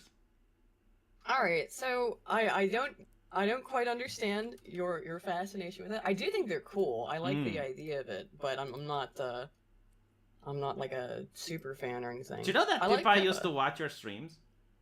Hmm? Pippa used to watch your streams? Yeah, I heard, and I like Pippa's stuff a lot. Oh. I mean, it's only because she watched my streams, obviously. Apparently, like, she was, I believe in, what's his name? The owner of the Kiwi Farms, Josh. Like, she was in Josh's stream, and she posted something there, and then her boss saw it, and she got chastised. Was that what she got in trouble over? Oh, Yeah. I knew she got in trouble for something. She always gets in trouble for something. I think it's like, well, you know what? She never gets in trouble for the same thing twice. I'll give her that. Like, she just finds new ways of getting into trouble. Keep it fresh. Oh, have you seen the stuff with Kiwi Farm's been down for the last couple of days? So I haven't followed it, but what I understand is that there's pressure to get them off Cloudflare, but I don't think they are with Cloudflare. They are with Cloudflare. They are with Cloudflare. Okay, so there's like Marjorie Taylor Greene, a Republican, which like defended them, and she got swatted. She didn't defend them. Well, there's a Twitch streamer, of course, named Keffels, who you might remember. It got into a big fight with Destiny. Yes, I heard about that. I don't know if you saw this. Yes. She got Destiny deplatformed off of Twitch. And ratioed. Very important to mention that. Right. It was very big deal. And what's happened in the last couple days or week or so is that he got swatted. Mm-hmm. And obviously, I talked about it last night on our stream. So that was obviously, terrible. Swatting is illegal, and it's designed to kill people. So, absolutely. Only an American would say that, because like if you call the cops on someone else in Romania, it's like, oh, they called the cops on him. I'm like, oh god, like, wasn't that annoying? It's like, but in America, it's like they're there to kill people, and I understand, right? Because people did die. But my question is, let's say you have a hostage situation, right, and you send in the SWAT. How does the SWAT differentiate between the hostages and the non-hostages? It's like you'd think they're trained to make the difference. It's hard to know with that kind of stuff. I don't like. And then the other thing too, like, is because Tim Pool's been swatted now. How many times? I think he's like the king of SWAT. I think he's a world Guinness record. It pretty much. It's been. It was so many times within like just a couple months. Yeah. Because the problem with that is that the cops, they have to respond to those threats seriously. I think it depends on the state. Seriously. Yeah, they don't. In the U.S. though too. In general, if they don't respond to them seriously, they're gonna get in trouble for that too. Well, you let somebody die. Oh, do you know a way to hijack cars that Romanian car thieves use? Hmm. So let's say there's a car alarm, right? And they would throw a pebble at it, and then the alarm would go off. And this is in the middle of the night, right? So 12 or something. Right. So the person goes out, they investigate. They don't see anything. They turn off the alarm. And then the guy throws another pebble, and the alarm goes off, right? Yeah. So the person goes again, like the neighbors start complaining. It's like, hey, like turn off your car alarm, blah, blah, blah. And then they do this for like repeated times. And then the person thinks like, oh, well, maybe it's a cat or something. And they turn off the alarm. Yeah. And when they turn off the alarm, that's when the car gets stolen. So I kind of get what the cops are saying, because it's like, what if it's an actual criminal mastermind? And, he calls the cops on himself once, twice, 3 times, and then the police goes like, okay, well, we're not going to come there, and we're not there. And then he does the crime. Yeah. By the way, thank you for the $5. Beschneides. Yeah, go on. Well, the thing is, so the capitalist person got caught swatted, which of course, absolutely shit thing. Everybody disavow. There's no evidence it's Kiwi Farms. It's against Kiwi Farms' terms of service. It doesn't mean that somebody from there didn't do it, but it's against the site's rules. You're not supposed to do that. How the fuck would they know? Like, well, here's how it moves into Marjorie Taylor Greene, right? Mm-hmm. Here's where it gets stupid. So, Capitalist decides that she is going to go on a jihad against Joshua Connor Moon and that gosh darn Kiwi Farms. The Butlerian jihad, yes. several people have tried. It's not worked out great. Just Yeah, because saying. you're fighting with anonymous people. Like, they don't have names, they don't have faces. And there's so many of them. Like, what are And good? it's free speech. And ultimately, because Josh has been involved in several, multiple lawsuits, Mhm. people trying to sue him over this stuff, and it's like ultimately it's free speech. So, and it's public information. I mean, that's how people get doxxed, is because it's compiled from stuff people have put on the internet largely. So, Themselves, yeah. and even remember, pretty back in the day, like in like late 2000s, people just put everything on Facebook and MySpace, so it became really easy to. Well, so did much you information hear people about put the up. great book of doxing? No. It was called The Phone Pages. Mm-hmm. And it had even the address and everything. Like, if you... Yeah, you had to I opt know. out. Like, I actually grew up with that. So, like, before the internet, there was, like, this big, massive book. I think it was also called the Yellow Pages in some places, Yeah. right? And you had, like, the name of the person, and then you had the address of the person, like, the actual address, and their phone number. And the only way to not be in that phone book was to physically opt out. Like, you would ask the company that makes the phone book, is like, okay, I don't want my phone number there. And what they would do then is, like, the next edition of the book, which I believe was yearly, wouldn't contain your phone number, but like the previous editions would Takes a still year. have, yeah, like if you got like an older edition, you would still have that person's address and phone number. Yeah. The So- white pages, oh yeah, the phone book. I mean, it was a thing, but I suppose like it was different back then, right? Like, cause like if you were to swat someone, you didn't see the effects of it, right? Because now it's like, oh, Temple got swatted. Oh, look, his live stream, like he left, and you know the cops are there.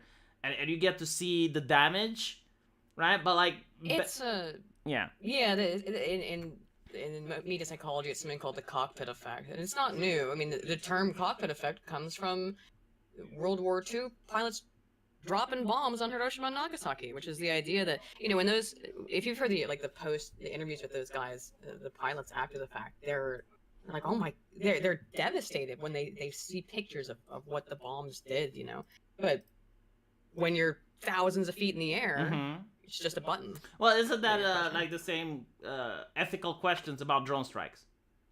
Yeah, I suppose so. Because it's like you're at a computer, you're just hitting a button, you see the image in black and white, like you don't even see the damage that you Yep. did really. And Yeah, did you ever play Spec Ops: The Line? no, but I think I know which game it is. There's a mission in that game where you're doing that kind of stuff where you're like behind, you know, you're on the screen and you can't Mhm. see, and then you realize that you've killed a bunch of civilians, and it's really messed up in the Jesus. game. It is not. It is played very seriously. It's, Is that Call of Duty or which one we're talking? 'Cause it's called Spec Ops: The Line. It's not a Call of Duty game or anything like that. Yeah, it sounds interesting though. Like I like the fact that they go with that theme. Like I understand that in the Middle East, what they would do is like they would put the picture of a child that you can see it from the drone, so that they Oh, know if God, they yeah. drone the house, they kill that person. Oh, to desensitize them, the opposite of that. Yeah. I don't know how much Oh, it works. that's Because again, like terrible. you're behind the computer screen, right? So Well, right, you're inherently going to be anonymized and de-individuated, but yeah, because this is like the thing that people keep talking about those social media and like, oh well, you need to humanize the person. Like, what fucking humanize? Like you're behind the computer screen. There's letters on the screen.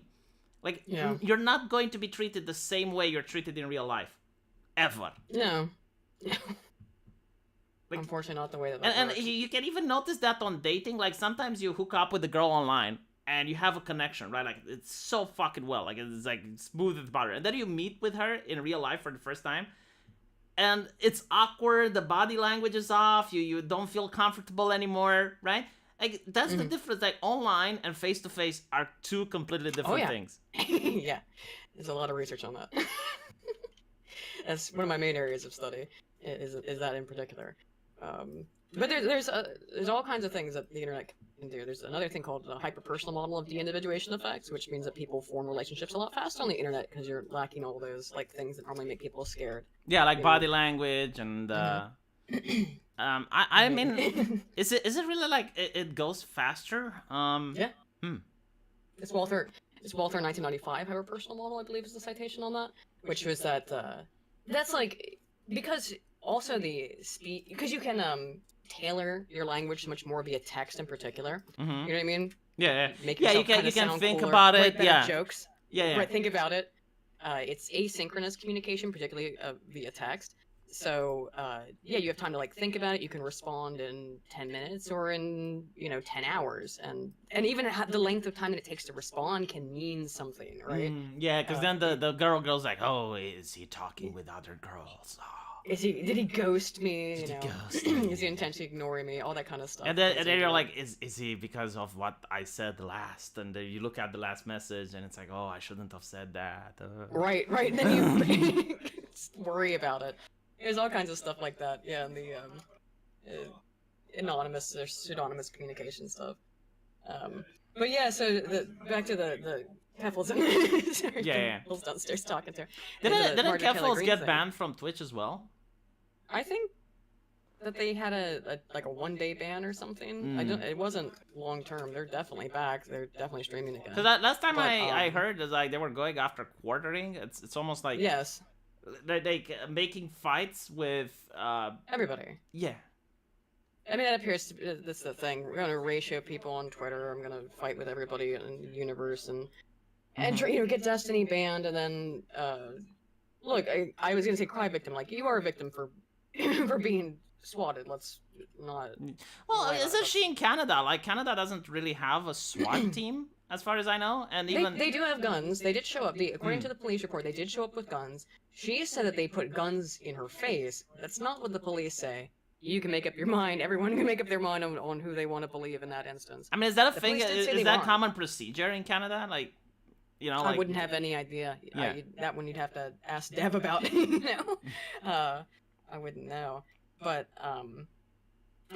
basically, so then she went into hiding, raises 100,000 Canadian dollars. It says for a legal fund, right? Mm-hmm. And I assume the legal fund. Well, now she's.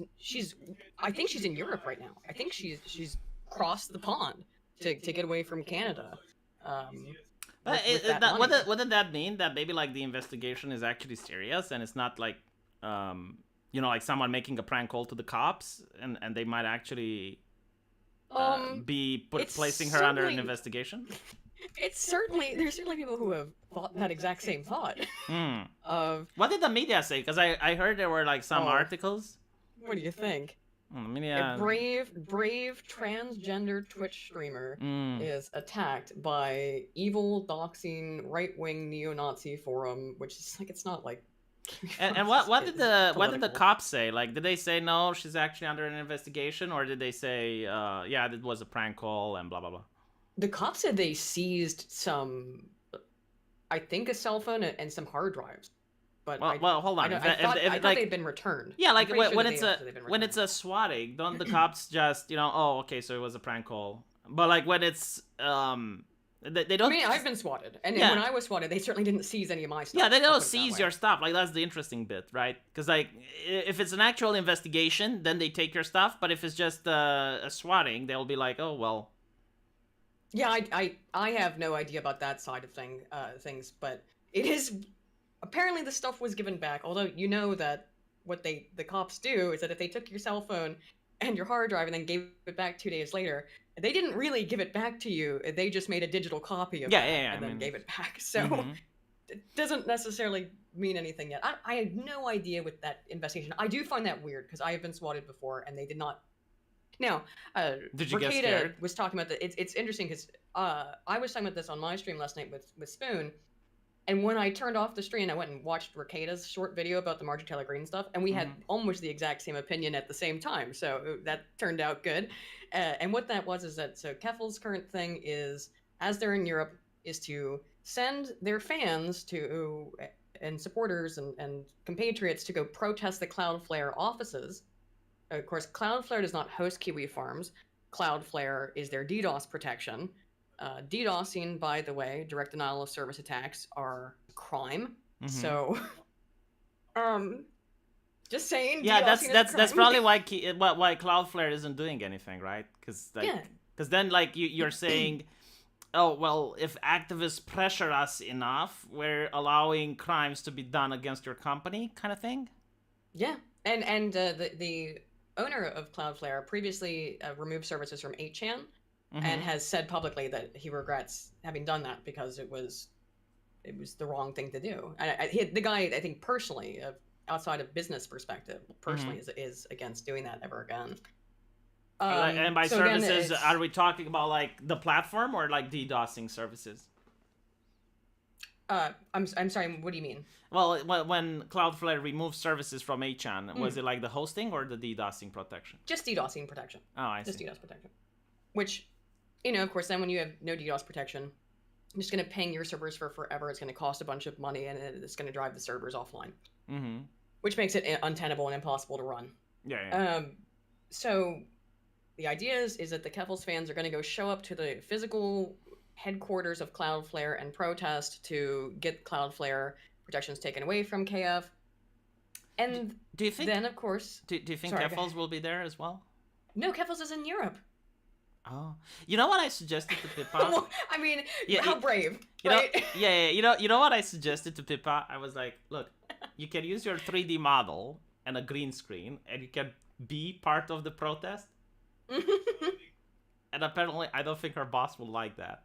Digitally put yourself. Yeah, you can digitally put yourself there. Like, wouldn't that be fucking awesome though? It'd be funny. Like you got like this anime girl there, like protesting, it's like Cloudflare, yeah. I mean, it'd certainly be funny. I don't think her boss would necessarily like that. Probably not, no. But like she would get a lot of views though. I mean, that certainly gets some views. I mean, we'll have to see. We'll have to see how many people show up. I would find it a little bit let's say demoralizing for the soldiers when their general has left the continent. Just saying.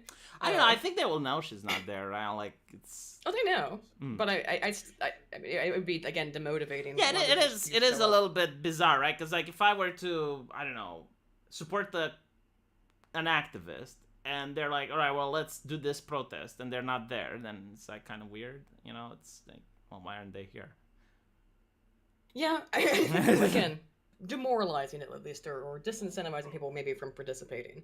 But anywho, so the thing is, go get this nasty, evil Kiwi Farms. They're the ones who are responsible for doxing and swatting and calling pizzas. It wasn't hacking my Uber Eats account and delivering food to my hotel room, which I'm not so sure about that last one. I mean, the thing is, like, when you get the first pizza is great, but when you keep getting them, it gets annoying. Well, I'm not. It doesn't make sense to me because it was at a hotel room. Supposedly they doxed the hotel room from the sheets. Hey, I think that is possible. I've seen what 4chan did with the "He Will Not Divide Us" flag. I'm not saying that's impossible to figure out what hotel room someone's staying at from the style of the sheets. But then on top of that, hacked the Uber Eats account, and on top of that, ordered this food, and then knew the hotel room that she was in. That doesn't make sense to me. Maybe, I don't know, maybe 4chan used to. I would think it's probably it's almost. I know it's 4chan or some Discord server, not. But like the thing with like didn't happen on Kiwi Farms. The thing with the "He Will Not Divide Us" flag, there were like several websites of the internet working together, and there were like so many people involved. I don't know, like, is she that popular of a target that like you'd have like all these people that. I just don't think so. I went over it last night. Even though she's got 130,000 followers on Twitter, and you can, I'm not so sure how real. Well, according to Elon Musk, 5% is spam. So. Right. She's got 40,000 subs on Twitch, which is her main platform. I guess technically Twitter is, but I thought that her content's on Twitch. And that's weird to me too, to have a third of your subscribers or followers on the website where you produce your content. That's weird to me. Well, usually the way you can tell is the engagement, right? Like how many people respond to the tweets, how many people retweet you, how many people like your tweets, right? Yeah, and I don't know if you've seen that too, but the engagement on like the regular normal tweets is really low. The engagement on the "I always wanted to ratio Tim Full" tweets is really insanely high. Yeah. So I don't know if there's shenanigans going on there. I won't say for one or the other, but it is interesting, and this is where it gets into Marjorie Taylor Greene, that WoW Keffels has declared jihad on Kiwi Farms and Josh Moon, and really like doing a green screen video where it's just like, Joshua Moon, you have destroyed everything, and I will take you down, kind of stuff. It was a bit cringe, just saying. I understand you're upset, which is where Marjorie Taylor Greene comes in. 2 or 3 days later, while this is all going on, somebody swats Marjorie Taylor Greene. She's been swatted again, apparently, by the way, as of today, again. I don't know how that happens with a U.S. representative. I don't know how. Again, they have to show up because they don't know for sure. The police don't know. The person who called 2 days ago, though, or yesterday, said that their name was Autistic Right on the forum Kiwi Farms. No, okay. If you're going to call on a swatting, why would you identify yourself and the website you like to post on? Yeah, and why would you identify the because that you're going to get that website in trouble, right? It's kind of like that shooter in New Zealand, which went like, subscribe to PewDiePie. Subscribe to PewDiePie. Yeah, like it's not like you're saying that in order to give PewDiePie more views, right? Like it's not... I don't think he actually did that. Brenton Tarrant. I don't think he did that either to really screw with PewDiePie. No, it was probably like he was using a lot of internet memes, and at the time, like subscribe to PewDiePie was a meme because of the the music company, the Indian music company. So. Right. So now, Marjorie Taylor Greene, excuse me, sorry, goes on TV and says we need to take down this Kiwi Farms website, and it all happens in the exact same week that Keffels declares jihad. And of course finds this boomer, I think actually Marjorie Taylor Greene, someone told me she's Gen X, but she might as well be a boomer politician, to get to join their side in this crusade. It's just, I'm not saying Keffels did it at all, that would be ridiculous, but somebody involved in this clearly saw, I think, an opportunity to be like, well, here's what we'll do, we'll get the boomer conservatives in, and that way we can really make sure we can get this site taken down. And so the Marjorie Taylor Greene swatting, I think, is... I mean, from what I gather, like, up till now, swatting is such a problem that it needs to be a legal debate about it. Like... I agree. The situation with Tim Pool, as you mentioned, and it's not just Tim Pool, like, there's several... I think, like, Quartering also got swatted several times. Yes. Like, there's no way of preventing that from happening. So, like, there needs to be a legal conversation. And there's also very difficult to find the person doing it, especially when you have like an international community now, right? Like someone from France can do it, and it's like, what are you going to do to the French guy? Well, my solution to it is that, one, if you're calling from outside of the U.S., okay, we need to just put in a couple of like common sense. Would they even know that you're from outside of the U.S.? Like, can't you use technology in order to make it seem like you're from the US? Yeah, I can make a phone number right now with textnow.com, make a new phone number, and call on a swatting, and anybody can. And then if I really wanted to make it, I can use a voice modulator. I can do text-to-speech, which is what happened to... Yeah, there needs to be a way to prevent that. Yeah, there needs to be a way to prevent that. I mean, I don't know if... like, obviously, it's difficult to find the person doing it. So there needs to be a different way that give your social security number. Yeah, that's what I said on our stream. Give yourself your security number. That's my. It's but, not. But a like, what if I'm walking in a neighborhood and I hear like someone getting shot in a house or something, and. Okay. All right. Hi, I just heard somebody get shot. You have to be on the phone with the police for a couple minutes while they try to get information. and then they can, like that's actually a really good idea. Yeah, like by giving social security number, 3 numbers, 2 numbers, 4 numbers. Like, and I said that in chat, because I said it on my stream last night. And then I was in chat where Rakeda was talking to somebody last night. I'm sorry, I'm forgetting her name. Oh, you know what they will say? I know what they will say. It's like, but what if it's illegal resident? Oh, I didn't even think it. Well, of course. Like what if that? What if it's a sanctuary city? What if like he notices the crime? Why are you gonna do that? Well, look, like I said, it's not a perfect solution, but unfortunately, it's something that has been such a huge problem for so many years now, and it's not going away. People have realized now, and people have died. A lot of people who have bad intentions for whatever reason, be it political or social or personal, doesn't really matter, know that they can abuse the swatting system, the police system, to try to get people killed. So there needs to be some kind of change in place. Yeah, I definitely agree. Like, the social security number is better than nothing. And secondly, I don't know, like, maybe if there's a streamer or a public person or someone like that, and they tell the cops, it's like, look, I'm a streamer, I get in trouble, or I'm a gamer, or whatever. You know, like, there should be a way for the cops to just phone in and find out if everything is fine. They do that.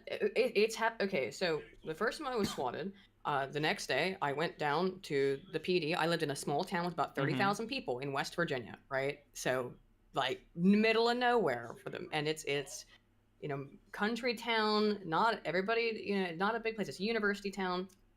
And I went in, told them what happened. Yeah. Told them what the situation was, and they said, "Here's my phone number. Can you call me if this happens again?" Well, it happened again about like 4 days later, 3 days later, maybe not even. And they called me first. When they came, first of all, again, small town, there's no SWAT team. So when they came by the first time, they just knocked on the door and they were like, "How y'all doing in there?" Like, it's not like, because let's be real, there are. If you get swatted in like some places in the country, they do show up with guns at the ready, you know, and blow your door down. Mundane Matt described like there was an ice cream truck and a helicopter flight. I don't know if he, I don't know if he was exaggerating or anything. Like, it seemed like something out of the movie. I don't know. Well, that's the ice. I would imagine maybe a rolling mobile donut distributing, you know.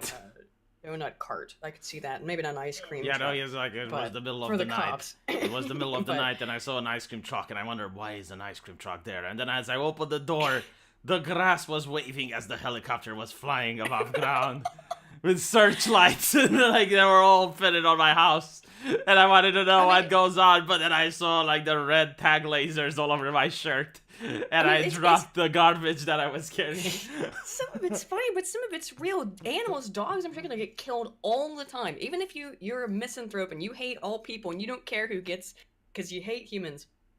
The most common victim of swattings are dogs. I don't know what to say, Aiden, but I'm a cat person.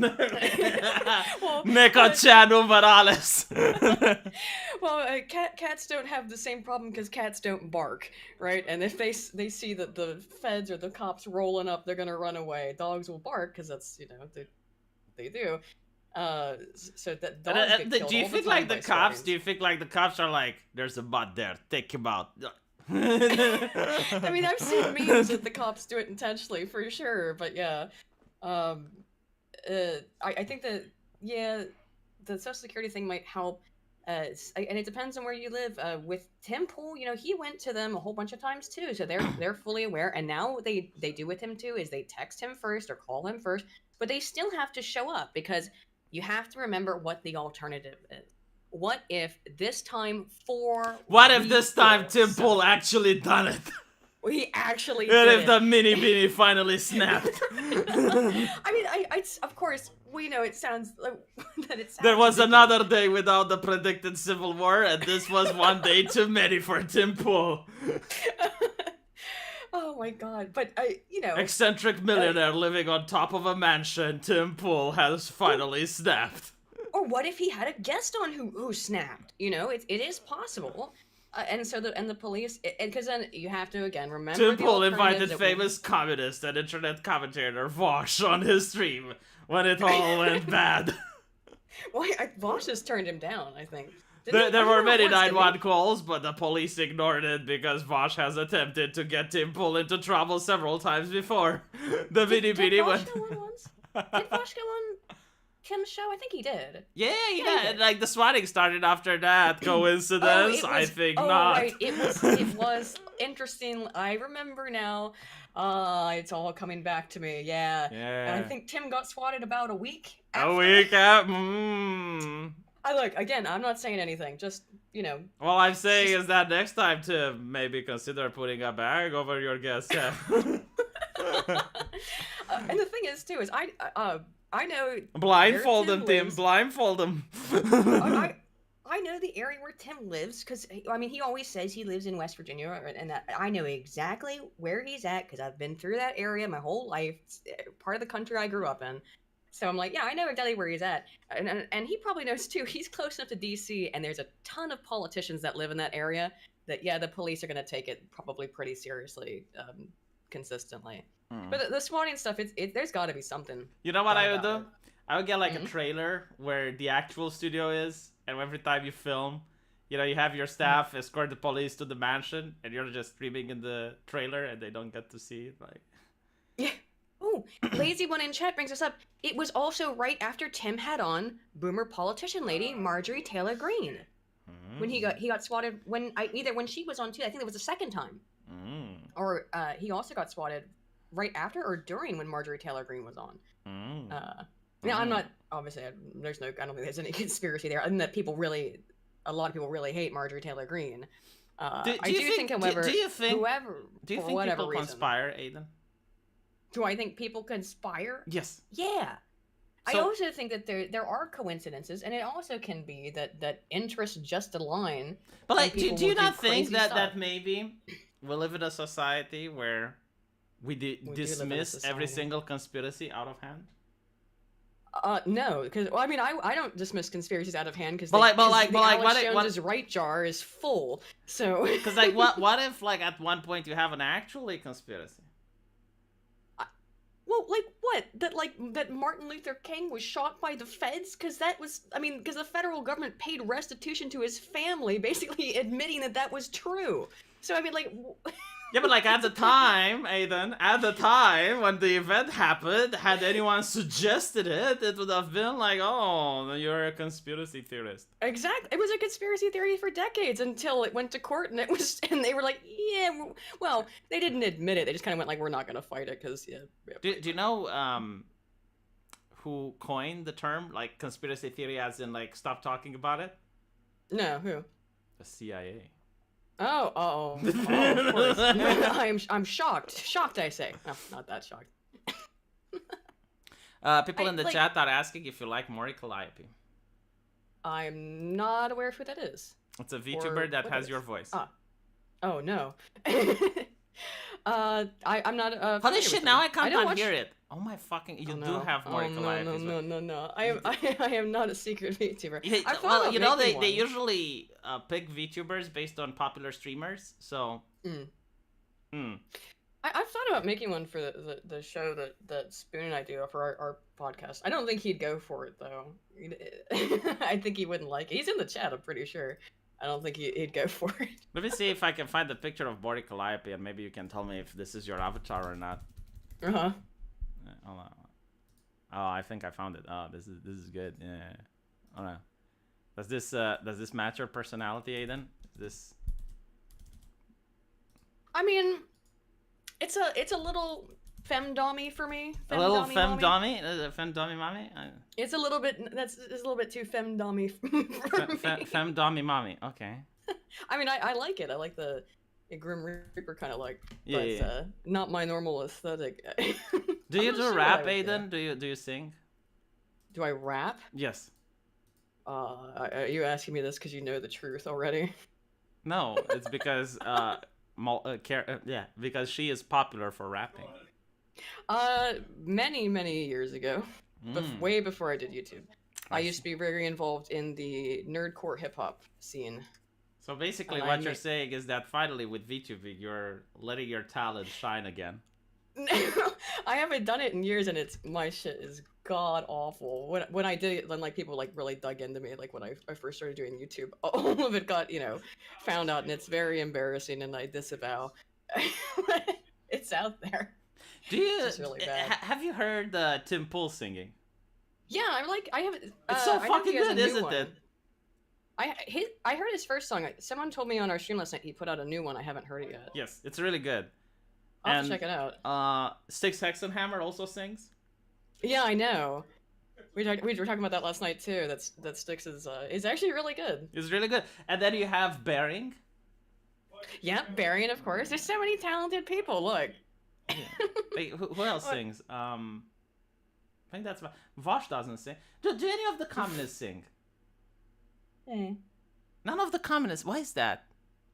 Why don't communists sing? They can No, sing but that no, one, no, right? no, no, no. Like, okay, no. So first of all, many communists in the Soviet Union weren't actually communists when creating the art. Oh, yeah. Like, I know propagandists, absolutely. right? But like another point is the communists from the Soviet Union would be considered far right by today's standards. I know. Like they were very nationalistic, very high defined borders. They would shoot people that were crossing the borders, right? Anti-abortion. Yeah, very pro-family. Pro-family, yes. I mean, like, look, all I'm saying is that the communists were far right. But with that out of the way, none of the communists on YouTube or on Twitch sing, as far as I know.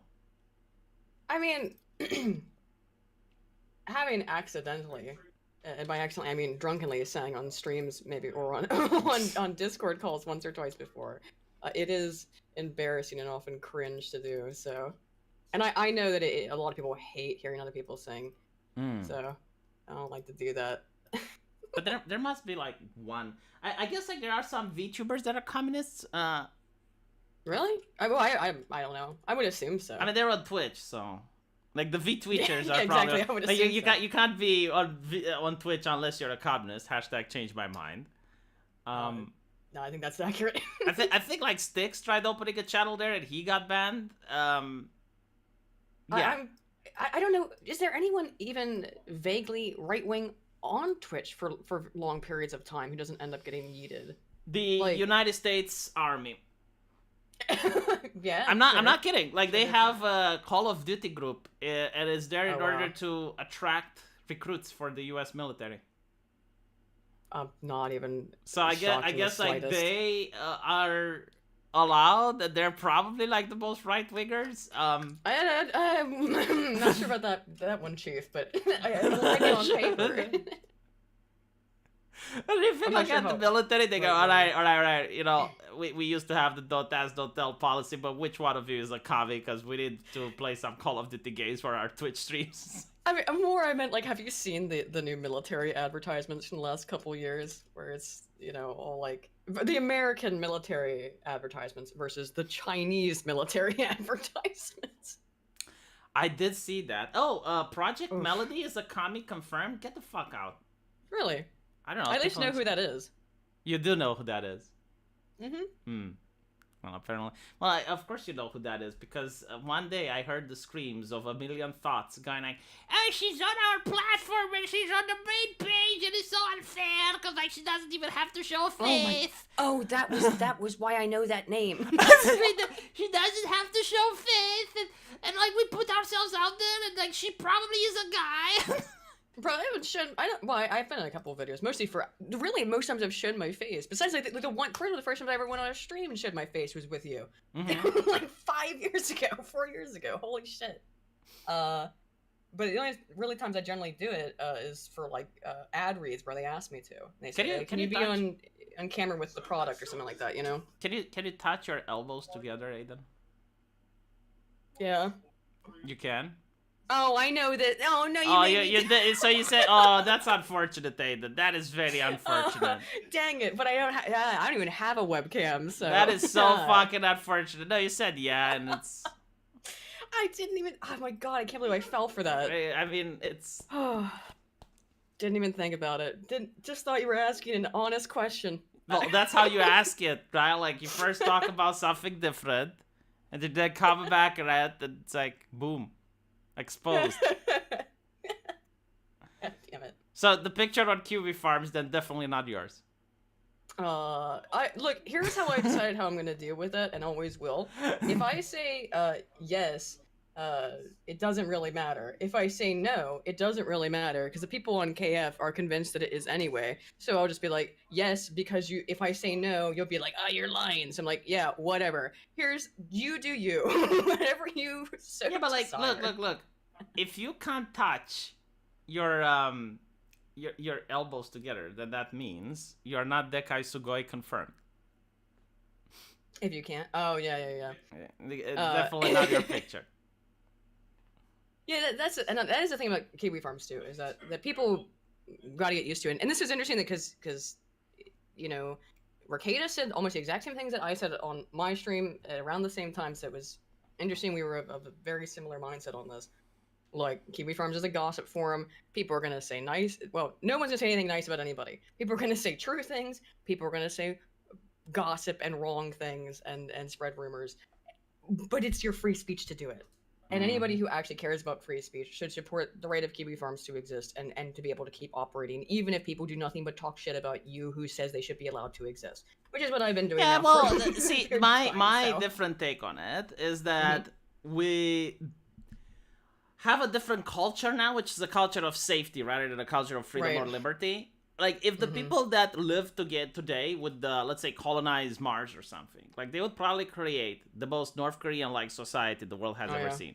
Like, most people do not believe in freedom or liberty. Like, look at the newspapers, right? Like, it's all about safety, keeping people safe, diversity, inclusion, equity, accountability, right? But, like, they don't talk about liberty or freedom at all, except when they want to crush it. Yeah. I am flat.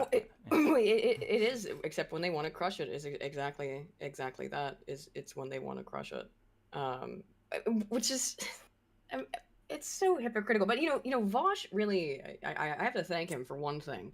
He is the one person in the left side of things who laid out the power politics so clearly. I mean, there's a clip of him that's been going on for I think a couple years now, where he just really straight up says, because we are on the right side of history, because our goal is so noble and pure, and we're trying to attain something so great, it's any immoral that is done in the name of the goal is actually moral. And that's repressive tolerance. Yeah, that's repressive tolerance, what he's talking about. But the thing is, like, you may be on the right side of history, but usually it's also the wrong side of a famine. Yes. Like, I'm just saying, you know, like Mao, for example, yeah, he was on the right side of history, but he was also on the wrong side of a famine. Wait, I mean, it's got to be frustrating as hell, considering. Hold on. This is actually a new. You know? Sorry for interrupting, because I don't want to lose this argument. Like, but this is literally God is on our side argument. Like, it's God is on our side, therefore we're justified. Yes.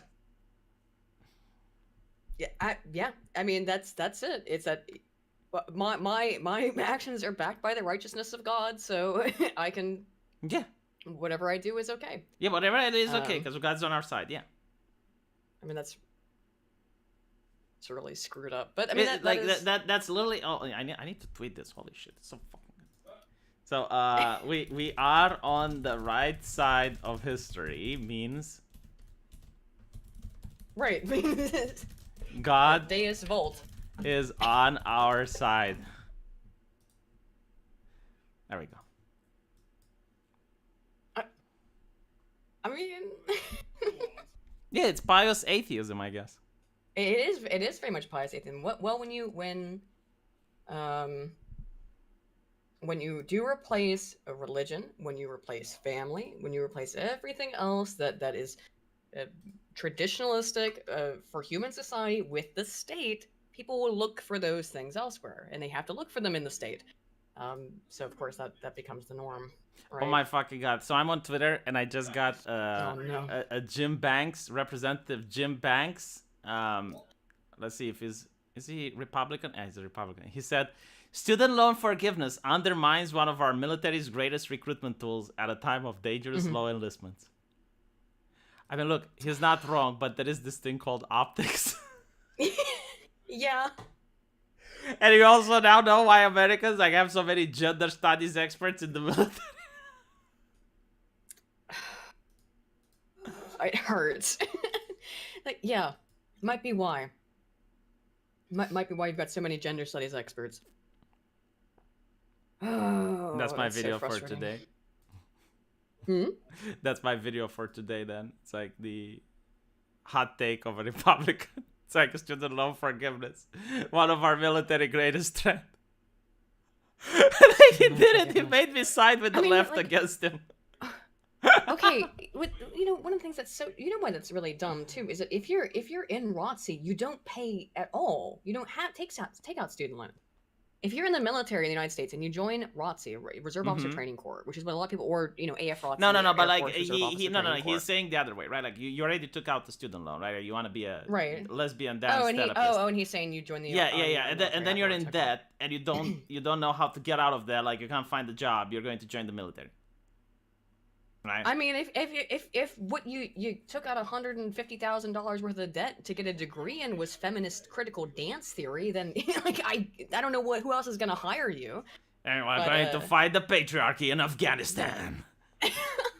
Well, no, that's Islamophobic. How dare you? That's how Islamophobic. Oh no, they're not Islamizing properly. We got the real Muslims are on our side. We're on the right side of Kabul.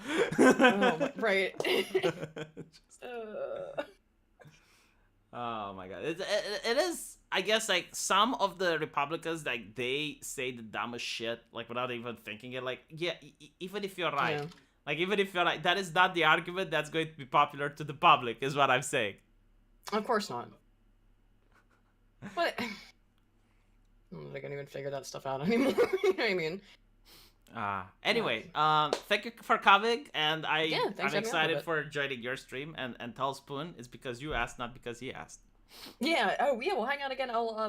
We're every Wednesday. So anytime you want to hang out. Yeah. I'll send you. I'll message you. The only problem though is that right now it's 11 and 20 minutes my time, so I. Oh right. Yeah, Amerikanskis. It's difficult. Well, we started an hour before now. Oh, that's fine. Then I should be able to. Right. So next Wednesday, hopefully I can make it. All right, let's try to do that then. Yeah, I just I'm pretty sure. I told this to Spoon. It's not that I'm avoiding you. It's that my mom has terminal cancer and she's in the hospital. Oh yeah. If nothing bad happens, then I'll join. But well, it also depends on. Yeah. Obviously, Right. So I'm just telling you so you don't know that I'm weaseling out or anything like that. No. Yeah. Obviously. I'd take care of your mom. Yeah, but thank you for being here. Really appreciate it. And yeah, thanks for having me on. I'll read some super chats after I kick you from the conversation. All right. See ya. Bye. All right. Let's see. We got Rustav Vicious for £7 and 7. I don't ever understand why Rustav Vicious gives me these supermarket super chats. I don't mind any super chat is good, but it's always 0.70 and I'm thinking is there a meaning behind this? It's at least if you would have given me the pi number 3.40 or something like that, I'll be like, oh, well, that's pi, I get it, but what does it mean, chat? Why 0.79? Why not 0.78 or 0.80? What is the deep philosophical meaning for it? Because it's, I don't know, it's a full dollar. Is it? Did he give me $1, but in pounds? Let me check. So, pound to USD conversion. No, I think it's a secret code. I think he's trying to reach out to me. See, no, it would be 0.84, and he gave me 0.79. No, I think he's trying to reach out to me. I think he's trying to send me a message in code. He is tight, but he likes my content. Look, I don't mind that. If you're tight, you could have just given me £1, but you're giving me 0.79. And now you're giving me 1.79. And I'm curious, what that's 79? What does it mean? If it was 69, I would have get it. But it's 79. And I'm thinking, why? What is the deep meaning of it? What is the underlying message there? Okay, now I got Batman's father in my chat, so I'm going to the V code. Someone's going to make a movie based on this. I'm telling you. By the way, did you notice this? So, off tangent before I end the stream. Now that we're talking about supermarket, let's say was thinking about my mom recently, right? And I was remembering some funny moments. Romania, for example, when you go to school, you got grades from 1 to 10, right? So let's say you have a history quiz. You're going to be rated out of 10. So you can get a 7, right? 7 is already meh. And the good grades are 8, 9, 10, right? So these are the good grades. Now, when I would get a 6.99, my mom would refer to this as a 6. Then I should be very disappointed in this grade. And I'm like, Mom, I got a 7. No, I got a 6. right? So like all of a sudden, like my mom would do the transfer and for her $6.99 was 6. But when she went to the supermarket, like this is where I was mind fucked. Like if there was something for $39.99, like she would consider this 40. Like she would accurately label this as 40. Like she would say, okay, well this is $40, right? Too expensive, not gonna buy. But if I had the $6.99 as a grade, instead of saying that this is a 7, she would say that this is a 6. So I'm just like looking at it, and I was like, why though? Like how? You know, it's just like one of those aspects of life that I never understood. Yeah, she rounded down my grades from school, but she rounded up the supermarket prices. Oh, apparently, if you use an iPhone, 79 is the right amount. Well, Rusta, if you're using an iPhone, you're not tight. You should use either a Huawei, which is pretty much a ripoff of the iPhone, or you should use a Samsung, which is the actual phone. That's good for stuff. Yeah, grades always round down. And the thing is, like, I noticed this with other parents. Like, it was just my mother. Like, when your child gets a grade, you round them down.